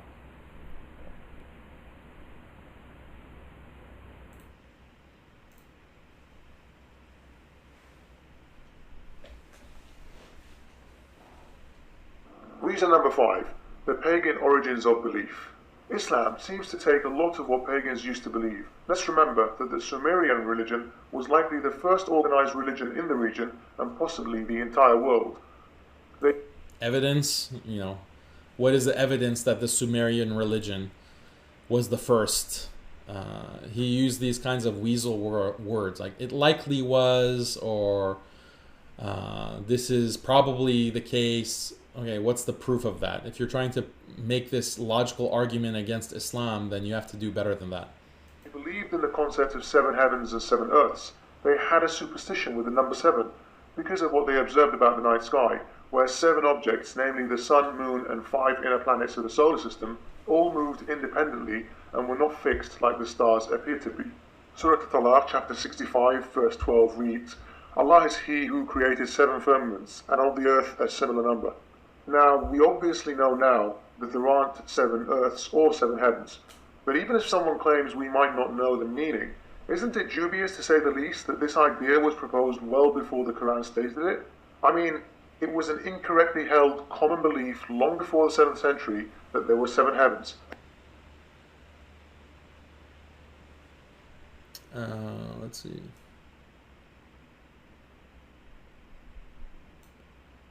Right. So this point that he's making, like, what is the evidence for it? He's talking about these pagan religions, like the Sumerian religion. He's saying that, well, they have these ideas of 7 heavens. They have these notions that are found in the Quran and Islam. So that means, again, that they plagiarized and they stole it and they adapted it. Again, this is logically incoherent. Like, it doesn't follow that if you find within Islam a practice that is also found in another religion, that Islam copied it or plagiarized from it or is adapted from it, right? This is a logical error because the Islamic narrative and the Islamic history is that Islam was the original religion, that the first human being, Adam, was a Muslim, submitted to God, to his creator. And so Islam is the original religion, and then that religion was corrupted with polytheism and paganism over time. And so if you have a corrupted ideology, it's going to have certain aspects that were found in the original religion, which is Islam. Okay? So this is the Islamic interpretation and understanding of history and the explanation of these similarities between certain practices that might be found in other religions and Islam. So what evidence is this masked Arab really providing? What evidence is he providing? You can't just say that, oh, look, the Sumerian religion had 7 heavens. Okay, so that means that Islam took from the Sumerian religion. That just doesn't follow. Typical paganistic ritual is animal sacrifice to the gods. If Allah is so different from these other gods, why does he accept animal sacrifices? There are endless references to animal sacrifices in the Bible, but the Quran also has a couple of occasions when animal sacrifices to God is mentioned. Even the concept of Judgment Day and the afterlife seems borrowed from the pagans. The ancient Egyptians, for instance, had souls being judged by a god on a set of scales before determining whether they go to a fiery hell or forever abode in the beautiful gardens of heaven. Religious studies academics tell us these beliefs were held way before the advent of monotheism. We see here the reference to scales is similar to the Quran, and the idea of heaven and hell is not too far off either. All right, so again, he's just begging the question over and over and over again. Why should we think that paganism came first? Again, like what is proving that? And he just made some hand-waving gestures to some religious studies. He doesn't provide a source for those claims, and when you go and look on his YouTube video, the description doesn't have that evidence. So I don't know where he's getting that. It's you do have there's no definitive narrative that yes, definitely this is the first religion that came, that human civilization, that human beings practiced. Yes, it was definitely paganistic. This is just a hypothesis of some of these religious scholars, and it could go either way according to them. They're agnostic about it, but masked Arab is portraying like, no, this is the definite conclusion and there's no denying it. Okay, he hasn't really shown that. But I mean, to point to animal sacrifice, and you have animal sacrifice in Islam, and then you have it in paganistic religions. This means that Islam is taken from those religions. Again, this is arguing in a circle, right? So which came first? Did the paganism come first, or did Islamic monotheism come first? Okay, it could be either, as far as the secular sciences and secular academia is concerned. There's no definite conclusion that definitively proves either way.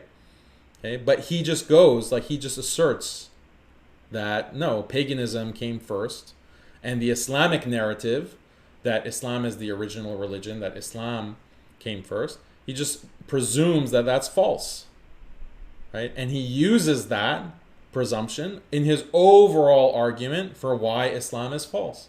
So he's just assuming what he's trying to prove. This is called begging the question constantly. He's hiding his assumptions. And his presumptions, and so people can't easily tell that he's arguing in a circle. But for those who have studied philosophy, such as myself, those who have studied these kinds of styles of argumentation and so forth, can easily point out these kinds of reasoning errors.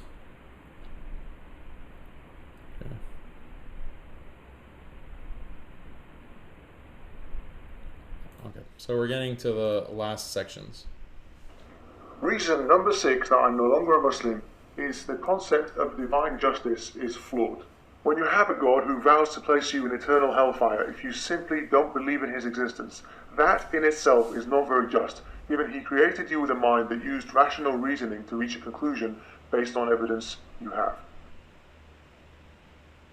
Alright, so this is divine injustice, supposedly. So I tried to break down his argument to understand, like, what exactly is he saying. And so this is what I came up with. He's creating this kind of two-premise argument. There's two premises and a conclusion. And this is how it goes. First premise, it's unjust to punish someone for a crime if they're ignorant of the evil of their crime. That's premise one. Premise two, God punishes people who are ignorant of him because they lack the evidence to believe in him, and therefore they're also ignorant of the evil of their disbelief. Therefore, God is unjust. And if God is unjust, that means that the concept of divine justice and the very concept of God is flawed. And that's why we have to reject God. So this is the basic argument, but this is not a sound argument. Okay, and it's very easy to see why. Premise one, it is not sound. It is unjust to punish someone for a crime if they're ignorant of the evil of their crime. Is this really an excuse? Like, if you have someone who commits a murder or commits a rape or commits a theft, for them to say, oh, I was ignorant that murdering is wrong, that molesting is wrong, that raping is wrong, that stealing is wrong. I'm just ignorant. I didn't know that this is an evil action, that this is unjust, that this is a crime. I'm ignorant. So obviously no one accepts that. If you're committing a crime, your ignorance of the law is not an excuse. This is the case in every legal system, right? Every moral system. So this premise by itself is not sound. Premise two also has problems. God punishes people who are ignorant of him because they lack the evidence and therefore are ignorant of the evil of their disbelief. So is it true that people lack evidence that God exists? No. No, there is evidence. In fact, the entire universe is evidence. Their own existence, people's own existence, is evidence that a creator exists. Everything that we see around us, and even within our own selves, this is all evidence. And these are things that a normal person should reflect on. Where did we come from? What is the purpose of our lives? Why do I have these kinds of mental states, these kinds of beliefs, these kinds of attitudes? Why do I have this moral conscience? Why do I have consciousness itself? All of these things are evidence. Evidence that is best explained by the existence of a creator. So it's not the case that people are necessarily ignorant. People might be deliberately playing dumb or deliberately trying to deny reality, deny all these signs, deny everything that they see around them and within themselves. But that's not an excuse. That's not an excuse. And so this premise is also problematic. And so the whole argument is unsound, and we would reject it.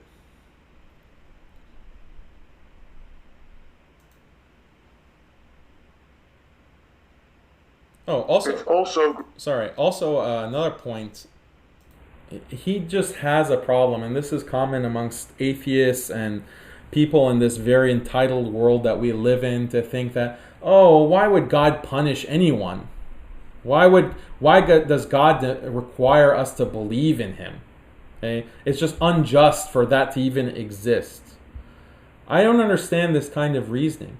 You have a creator who has created you, who sustains you, who provides everything for you. Okay? Your very existence from one iota of time to the next iota of time depends on him. But you deny him, you reject him, you mock him, you pretend like he doesn't exist. How is that just? Is that justice? No. Okay? You're denying in the same way that if someone gives you your whole life, gives you the most amazing gift, gives you the most amazing blessings in your life, and then you reject and you deny it and you spit in that person's face, then we would say that, wow, you're such an ungrateful brat. You're such an entitled, ungrateful person that you deny everything that you've been given, and you feel like you're so much better. Why do I have to show any gratitude? Why should I even care? I didn't ask for any of this.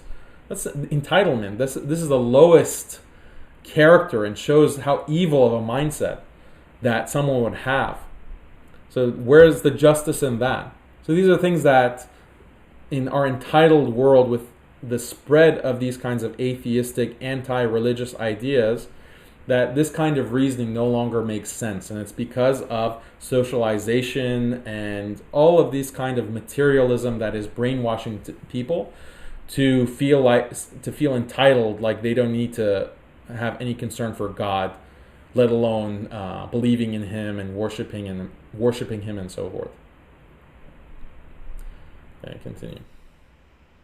Mostly unfair that some people in the past witnessed miracles firsthand, and in this day and age we no longer see them. Right, so he's saying that it's unfair that people in the past saw miracles, and today we don't see them. Well, there's a few problems with this. First of all, miracles and seeing miracles does not guarantee faith.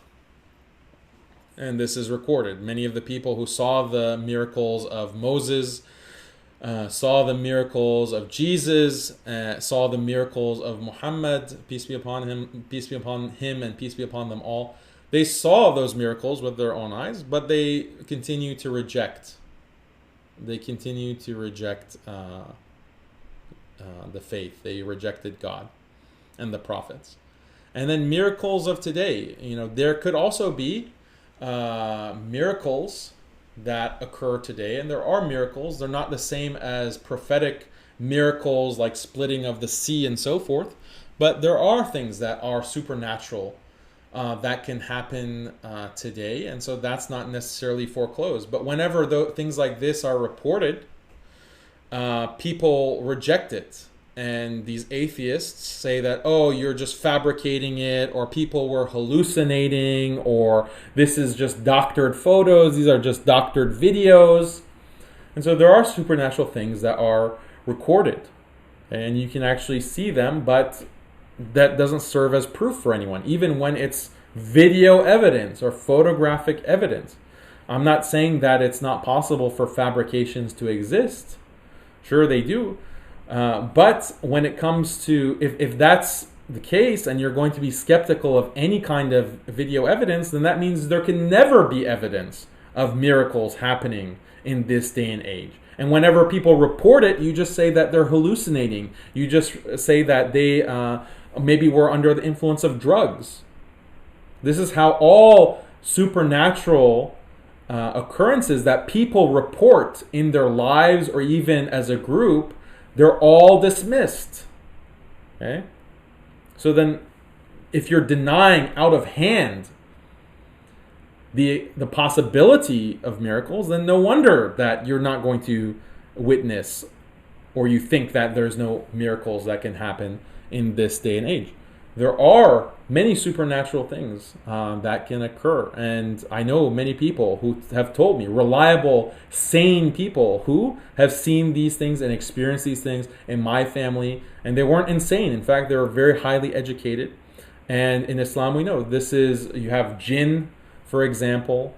You have karamat. You have these kinds of amazing things that might happen. That's a reality. But there's never going to be evidence that the one who disbelieves will accept. So this is not really a strong argument. And then also, we do have other kinds of signs, ayat, that are just as strong, just as miraculous, all around us, the entire universe, the entire creation. These are all things that a truly rational person, an honest person, evaluates, and it serves as evidence for a creator, for God, and then even further for the truth of Islam. And so these are things that I'm not going to concede to the masked Arab and say that, yeah, there are no miracles today and there is no evidence today, and that people in the past had a better, more evidentiary basis for belief in God, so therefore that's unfair, that God has committed some kind of injustice. So I'm not going to concede that. to the mass Arab. And then there's also signs of the last day, Asharat as-Sa'a, right? Signs of Yom al-Qiyamah, where the Prophet, peace be upon him, sallallahu alaihi wasallam, mentions things that will happen later in time, such as the competition within the Arabian Peninsula of building taller and taller buildings, right? This is one of the many prophecies of the Prophet ﷺ that are so specific, and they turn out to be exactly true. They're so specific. It's not just a general kind of prediction like, oh, there is going to be a big war, right? No, it's a very specific prediction with time, place, the people involved, what it's going to be, what it's going to look like. These are well documented within the Islamic tradition for the past 1400 years. So are you going to accept that as miraculous knowledge that the Prophet ﷺ, peace be upon him, had? No, these atheists reject all of that and say, no, then this doesn't really prove anything, blah, blah, blah, blah. Okay, so then you're going to dismiss everything out of hand, so then what's your point?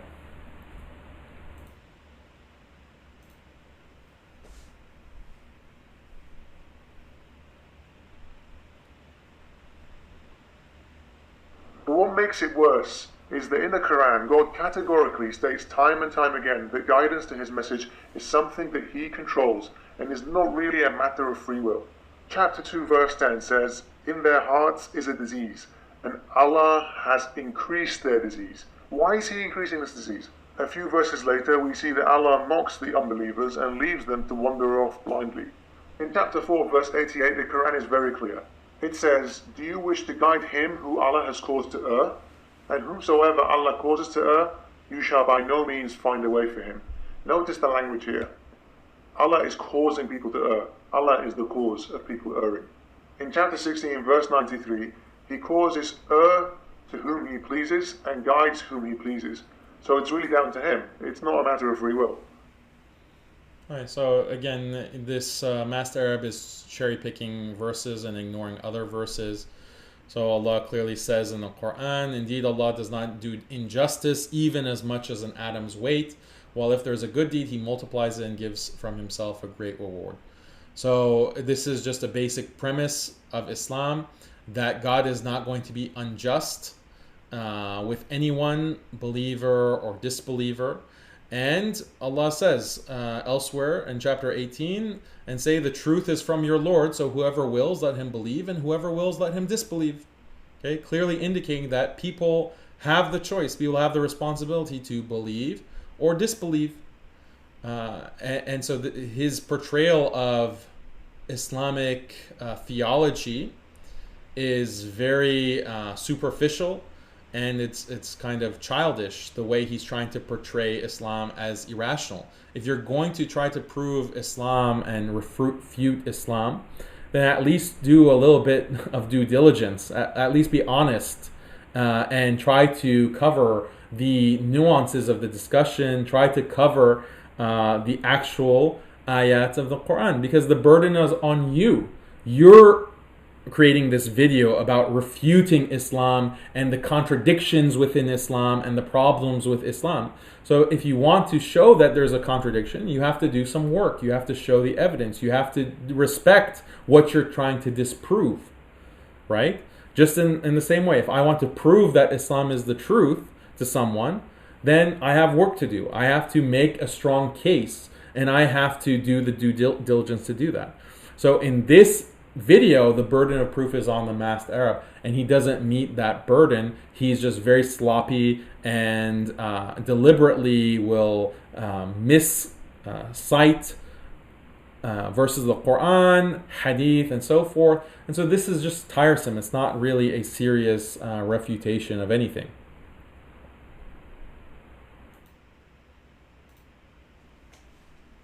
Another unjust concept is the fact that the Quran states numerous times that God had favored the Israelites over other people. What kind of universal God is this? Why would he send these people so many messengers and prophets and give them land and help them in battle? This only becomes clear when you look at the history of this God and his origins as a local God, and not as the universal God of monotheism, which he later evolves into according to detailed study of scriptures.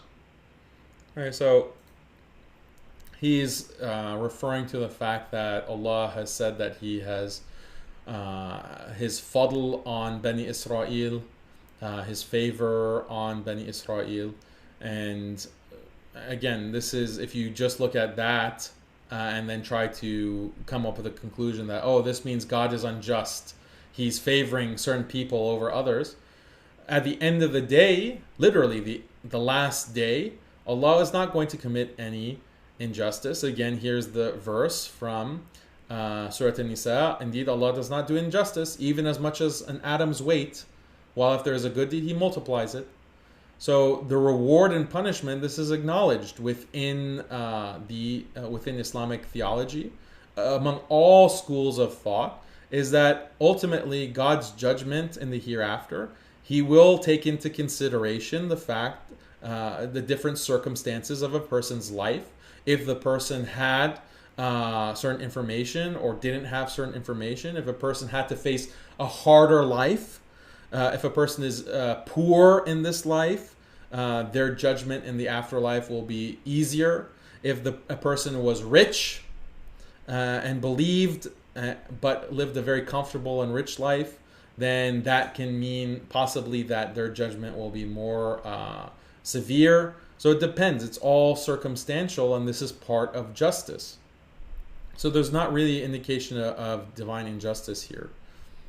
And then here's the hadith that is very important from the Prophet ﷺ, collected in At-Tirmidhi. And the Prophet ﷺ is reported to have said, "O people, verily Allah has taken away from you the arrogance of jahiliyyah, of ignorance, and its pride in forefathers. People are of two types, the righteous and pious, who are dear to Allah, and doomed evildoers, who are insignificant before Allah. People are the descendants of Adam, and Allah created Adam from dust. Allah says, O mankind, indeed we have created you from the male and female, and made you peoples and tribes, that you may know one another. Indeed, the most noble of you in the sight of Allah is the most righteous. Indeed, Allah is knowing and well acquainted." So this is in the Quran, showing clearly that what matters is taqwa, what matters is righteousness and piety. And so these circumstances of where one is born, what tribe one is born in, what race one belongs to, that's not going to factor into the final judgment. We're all equal in the sense that man, woman, black, white, Arab, non-Arab, Jew, whatever, everyone has equal opportunity to be pious, to believe in Allah, to believe in His Creator, and to submit to Him and to worship Him and to accept the messengers and the final messenger, sallallahu alaihi wasallam. So this is, everyone has equal capacity for that, and God will judge everyone according to what they do with that equal capacity in the given circumstances of their life. So this is not injustice, this is perfect divine justice. And there's no proof here for proof that Islam is false because of this. Another example of injustice can be found in chapter 2, verse 178. It reads, "Retaliation is prescribed for you in the matter of the murdered, the free man for the free man, and the slave for the slave, and the female for the female."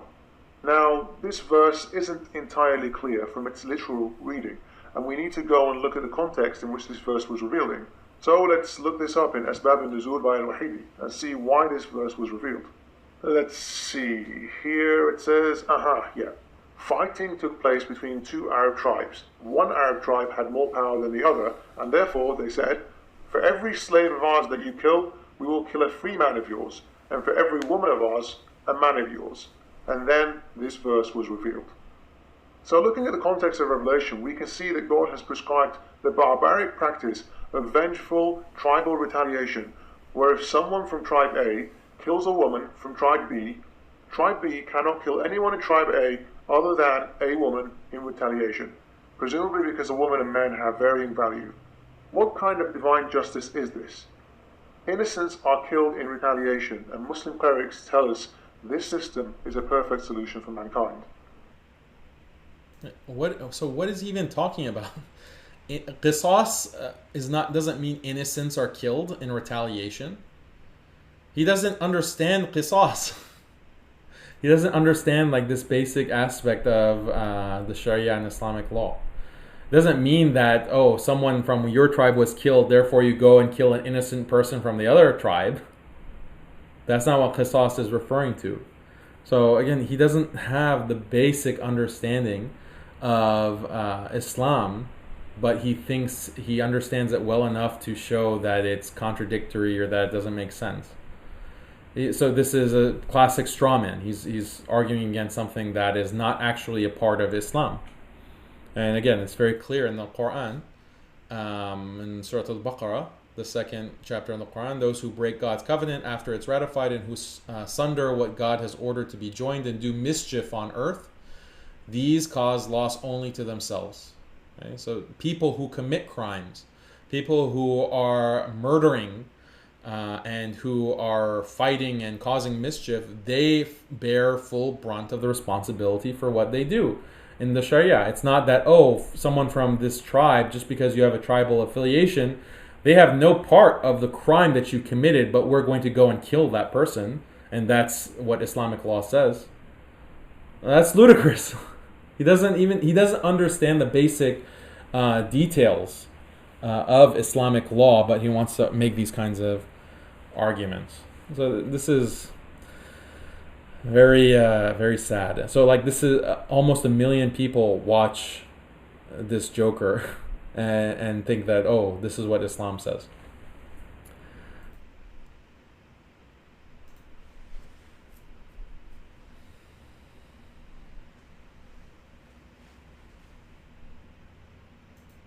Moving on to another point of flawed justice. It just doesn't seem like it's a fair test. I mean, people of religion will tell you that everything is a test, and it's a test whether you're going to believe or not. And if you don't believe, you fail the test and you will be punished in the hereafter. So, how fair is this? Why does a Muslim have such a massive head start on so many of us? Given that less than 1% of the world's population change their religion, this doesn't seem to be a very fair criteria. If the majority of people are unable to find the right belief using their brain, then I'm afraid God is being irrational in his judgment, as humans are clearly not capable of seeing the so-called truth of this message very easily. It's like trying to teach a class of 5-year-olds quantum mechanics, and then burning them in an eternity of hell if they don't understand it. Okay. Yeah, I'm just getting kind of tired with this nonsense. So what was the only 1% of people change their religion? I don't know what that stat is from, and he doesn't cite it. So people change their fundamental beliefs about the world all the time. It is extremely common. I'm sure those of you who are watching have fundamentally changed your belief at some point in your life. It might not be a conversion, right, to another religion, quote unquote. It just depends on where you draw the lines of what is a religion, what is not, and what does it mean to like change your view. Okay, so you have many people who are Christian who don't think that the Bible is literally the Word of God when they get to college. They believe that the first 18 years of their life, that the Bible is literally the Word of God. Then they get to college and they change their belief. That's a huge change in belief, but they don't say that, oh, I converted out of Christianity, right? So people are changing their beliefs all the time. And then to say that Muslims have a head start, again, this is nonsense, because Muslims at all points of their lives have the opportunity to disbelieve. They can at any time leave Islam, just like at any time a non-Muslim can enter Islam. So how is this unfair? And again, when there is all this evidence around us that everyone has access to equally, we all have eyes with which to see, and hearts with which to reflect, and minds with which to conceive. We all have those abilities. So this is, I'm not seeing exactly how this is unfair, and this goes back to the arguments that I was making earlier. What else?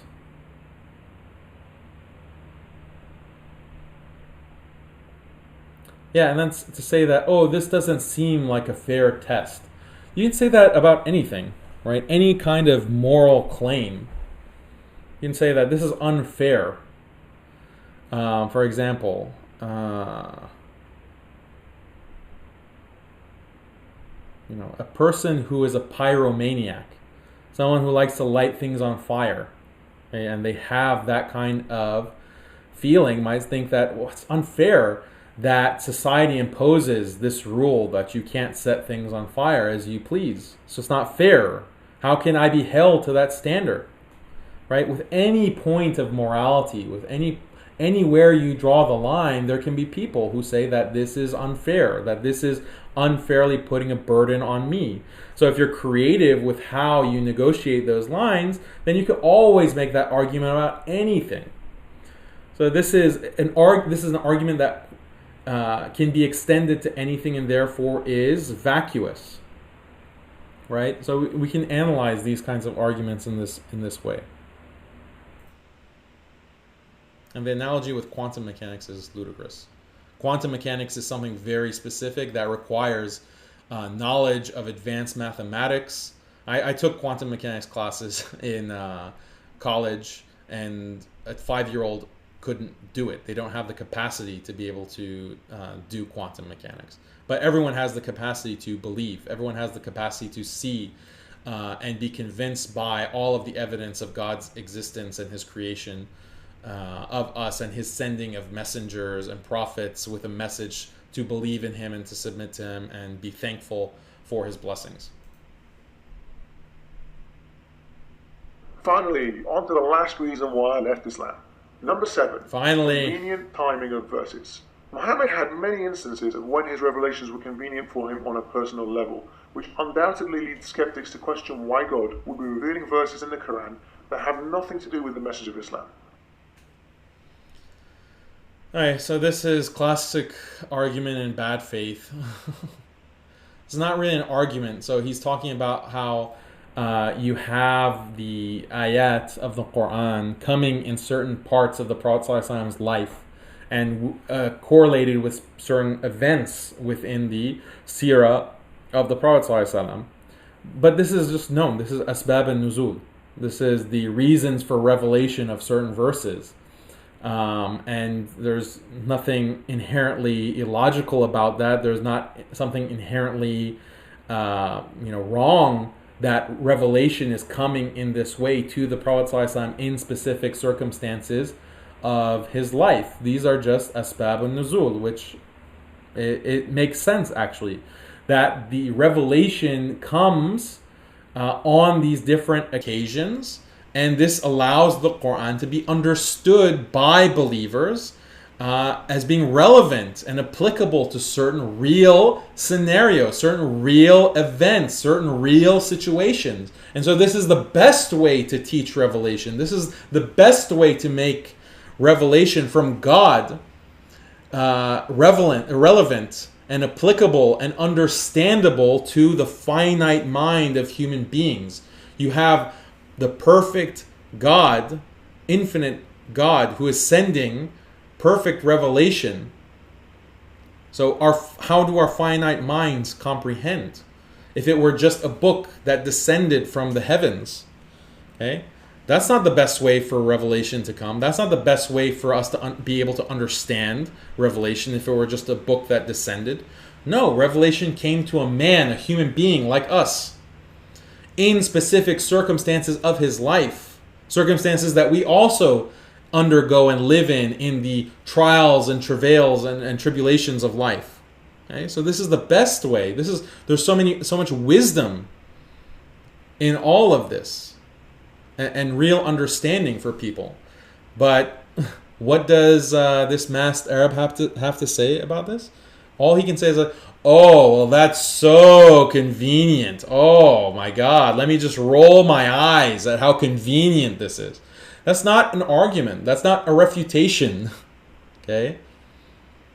You're just hand-waving. You're just gesturing, and you're appealing to people's preconceived biases. Right? People who in the first place don't believe that Islam is the truth, that don't believe in revelation, that don't believe in the Prophet ﷺ, you're just appealing to their emotions and saying, oh, isn't it so convenient, guys? See? That's not an argument. It's not an argument.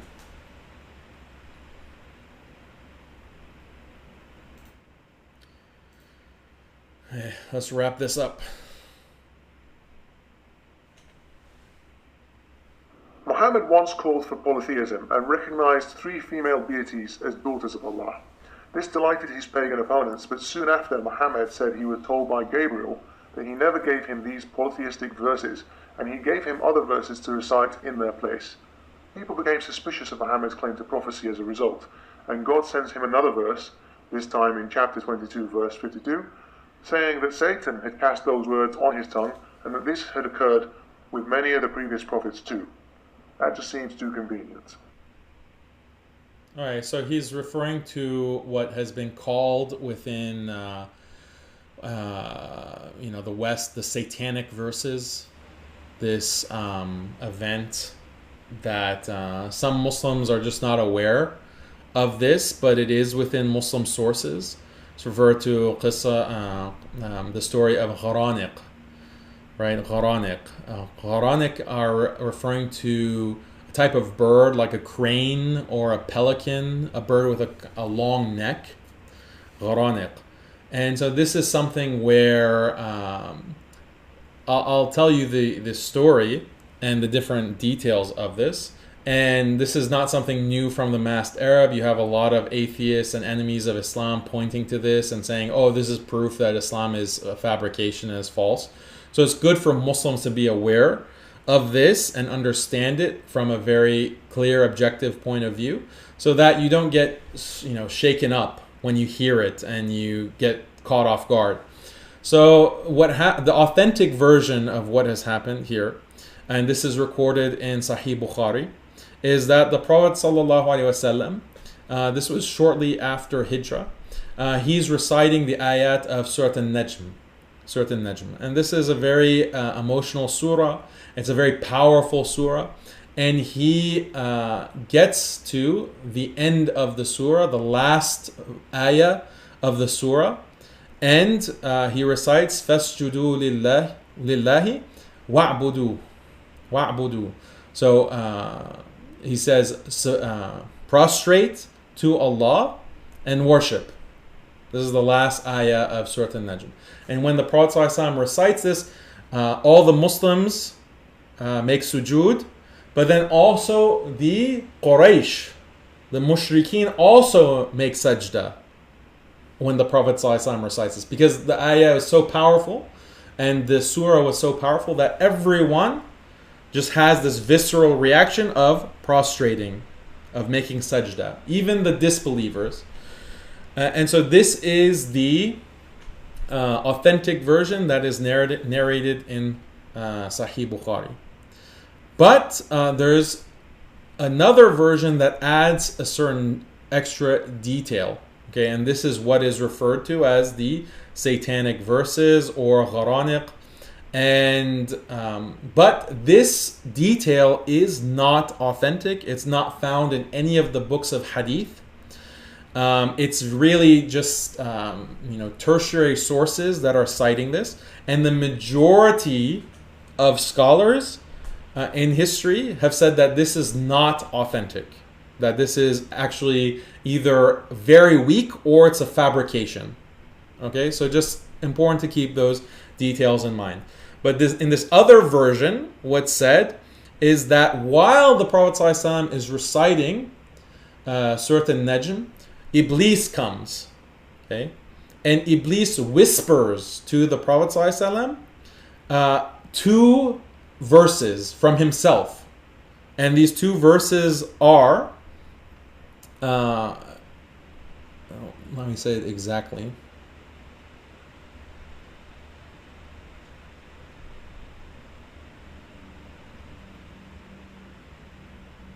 Basically, the 2 verses are that the Gharaniq are to be praised and their intercession is accepted.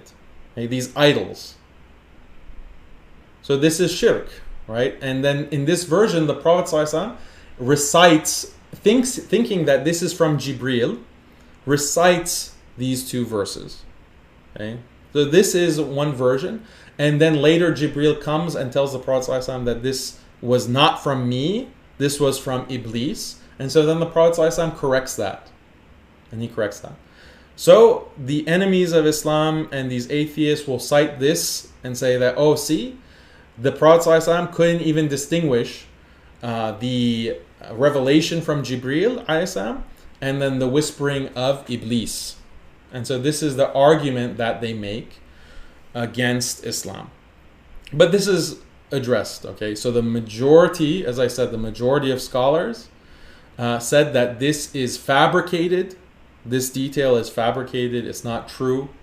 Some of them said that it's very weak, and so it's not reliable to think that this actually took place.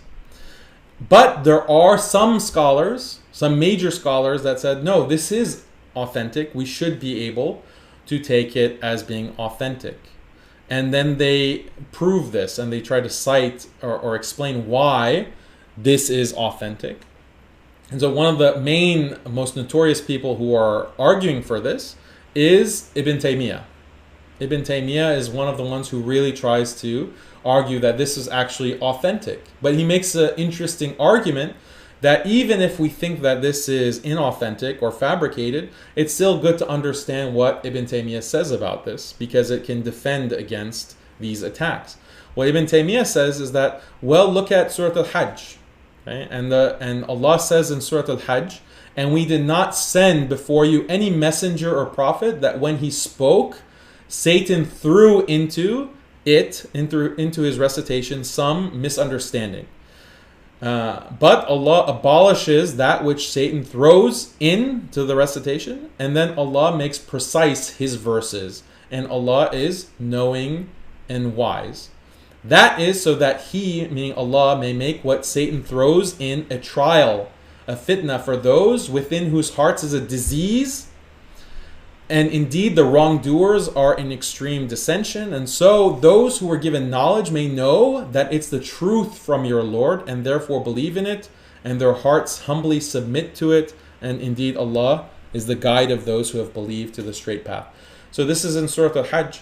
And mashallah, I mean, this is what Allah is saying, that, well, in the recitation, there has been no messenger, no prophet that has come except that Satan, Shaitan, Iblis comes and throws in his recitation some confusion, some misunderstanding. But Allah abolishes that and wipes it out and corrects it so that the revelation of Allah is precise. Okay? So Allah is referring to this in the Quran.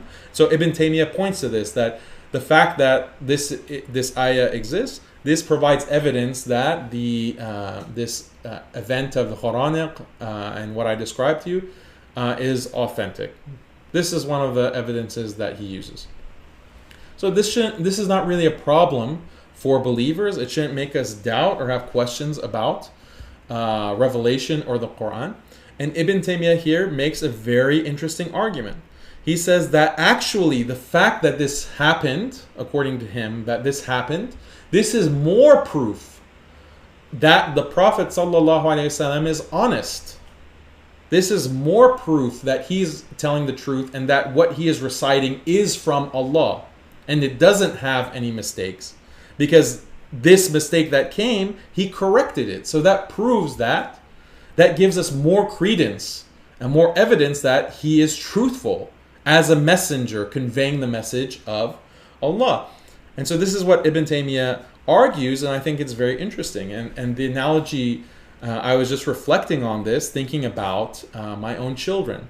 So I have 4 boys, alhamdulillah, and they all have different personalities, and every now and then they get into fights and arguments. And so I'll be in a different room and I'll hear them fighting, and then 2 of them will start crying. And then I'll go and I'll ask, so, what happened? Why are you crying?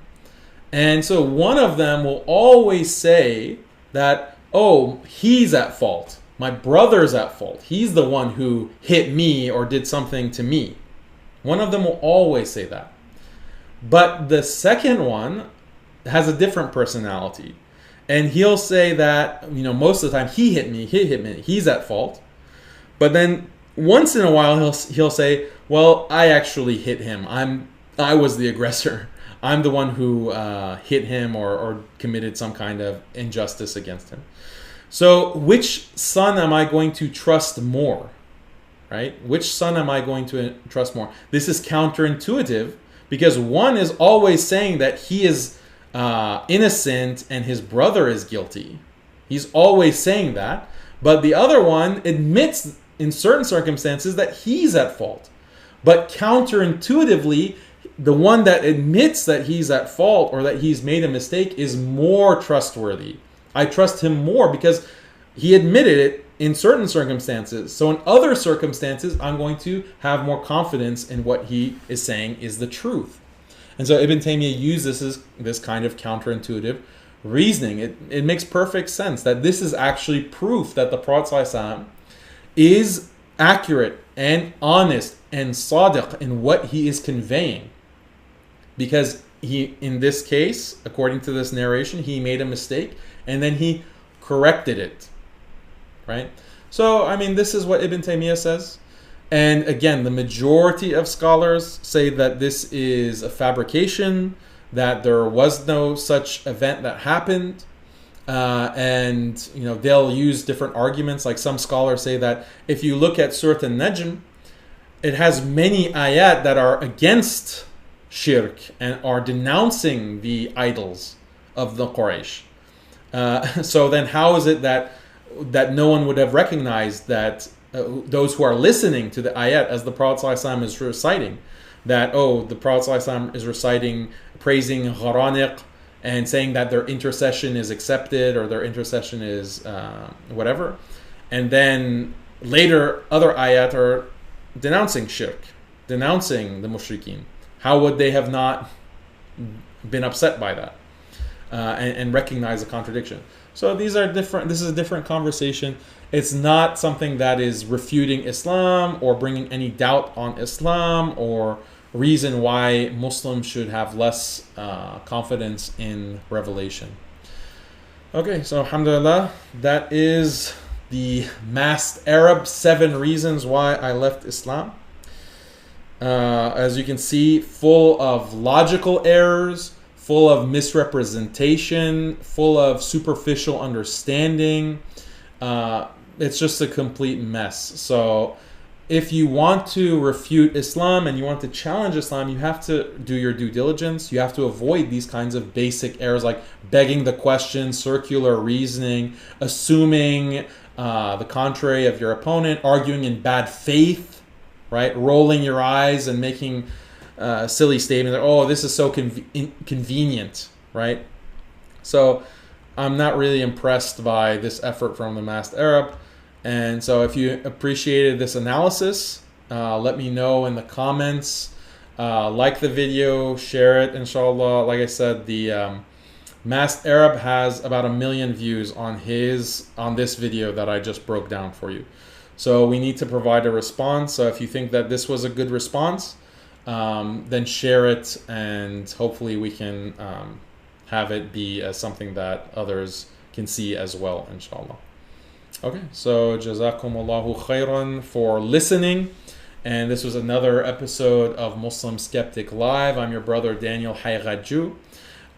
Look in the comments for links to my website, alesna.org. If you appreciated this analysis and you like kind of the way I'm approaching these issues, then seriously consider registering for Alesna Institute, alesna.org, where I teach on all of these modern issues, how to break down atheistic arguments, modernist arguments in detail. And so we have classes on all of this. So if this is something that you appreciate and you want to do it yourself, you want to be able to provide this kind of dawah, then I highly recommend that you register for alesna.org, and hopefully you'll do so, and then I'll be able to teach you, inshallah, some of these methods and these ideas. So that's all from me. Assalamu alaikum wa rahmatullahi wa barakatuh.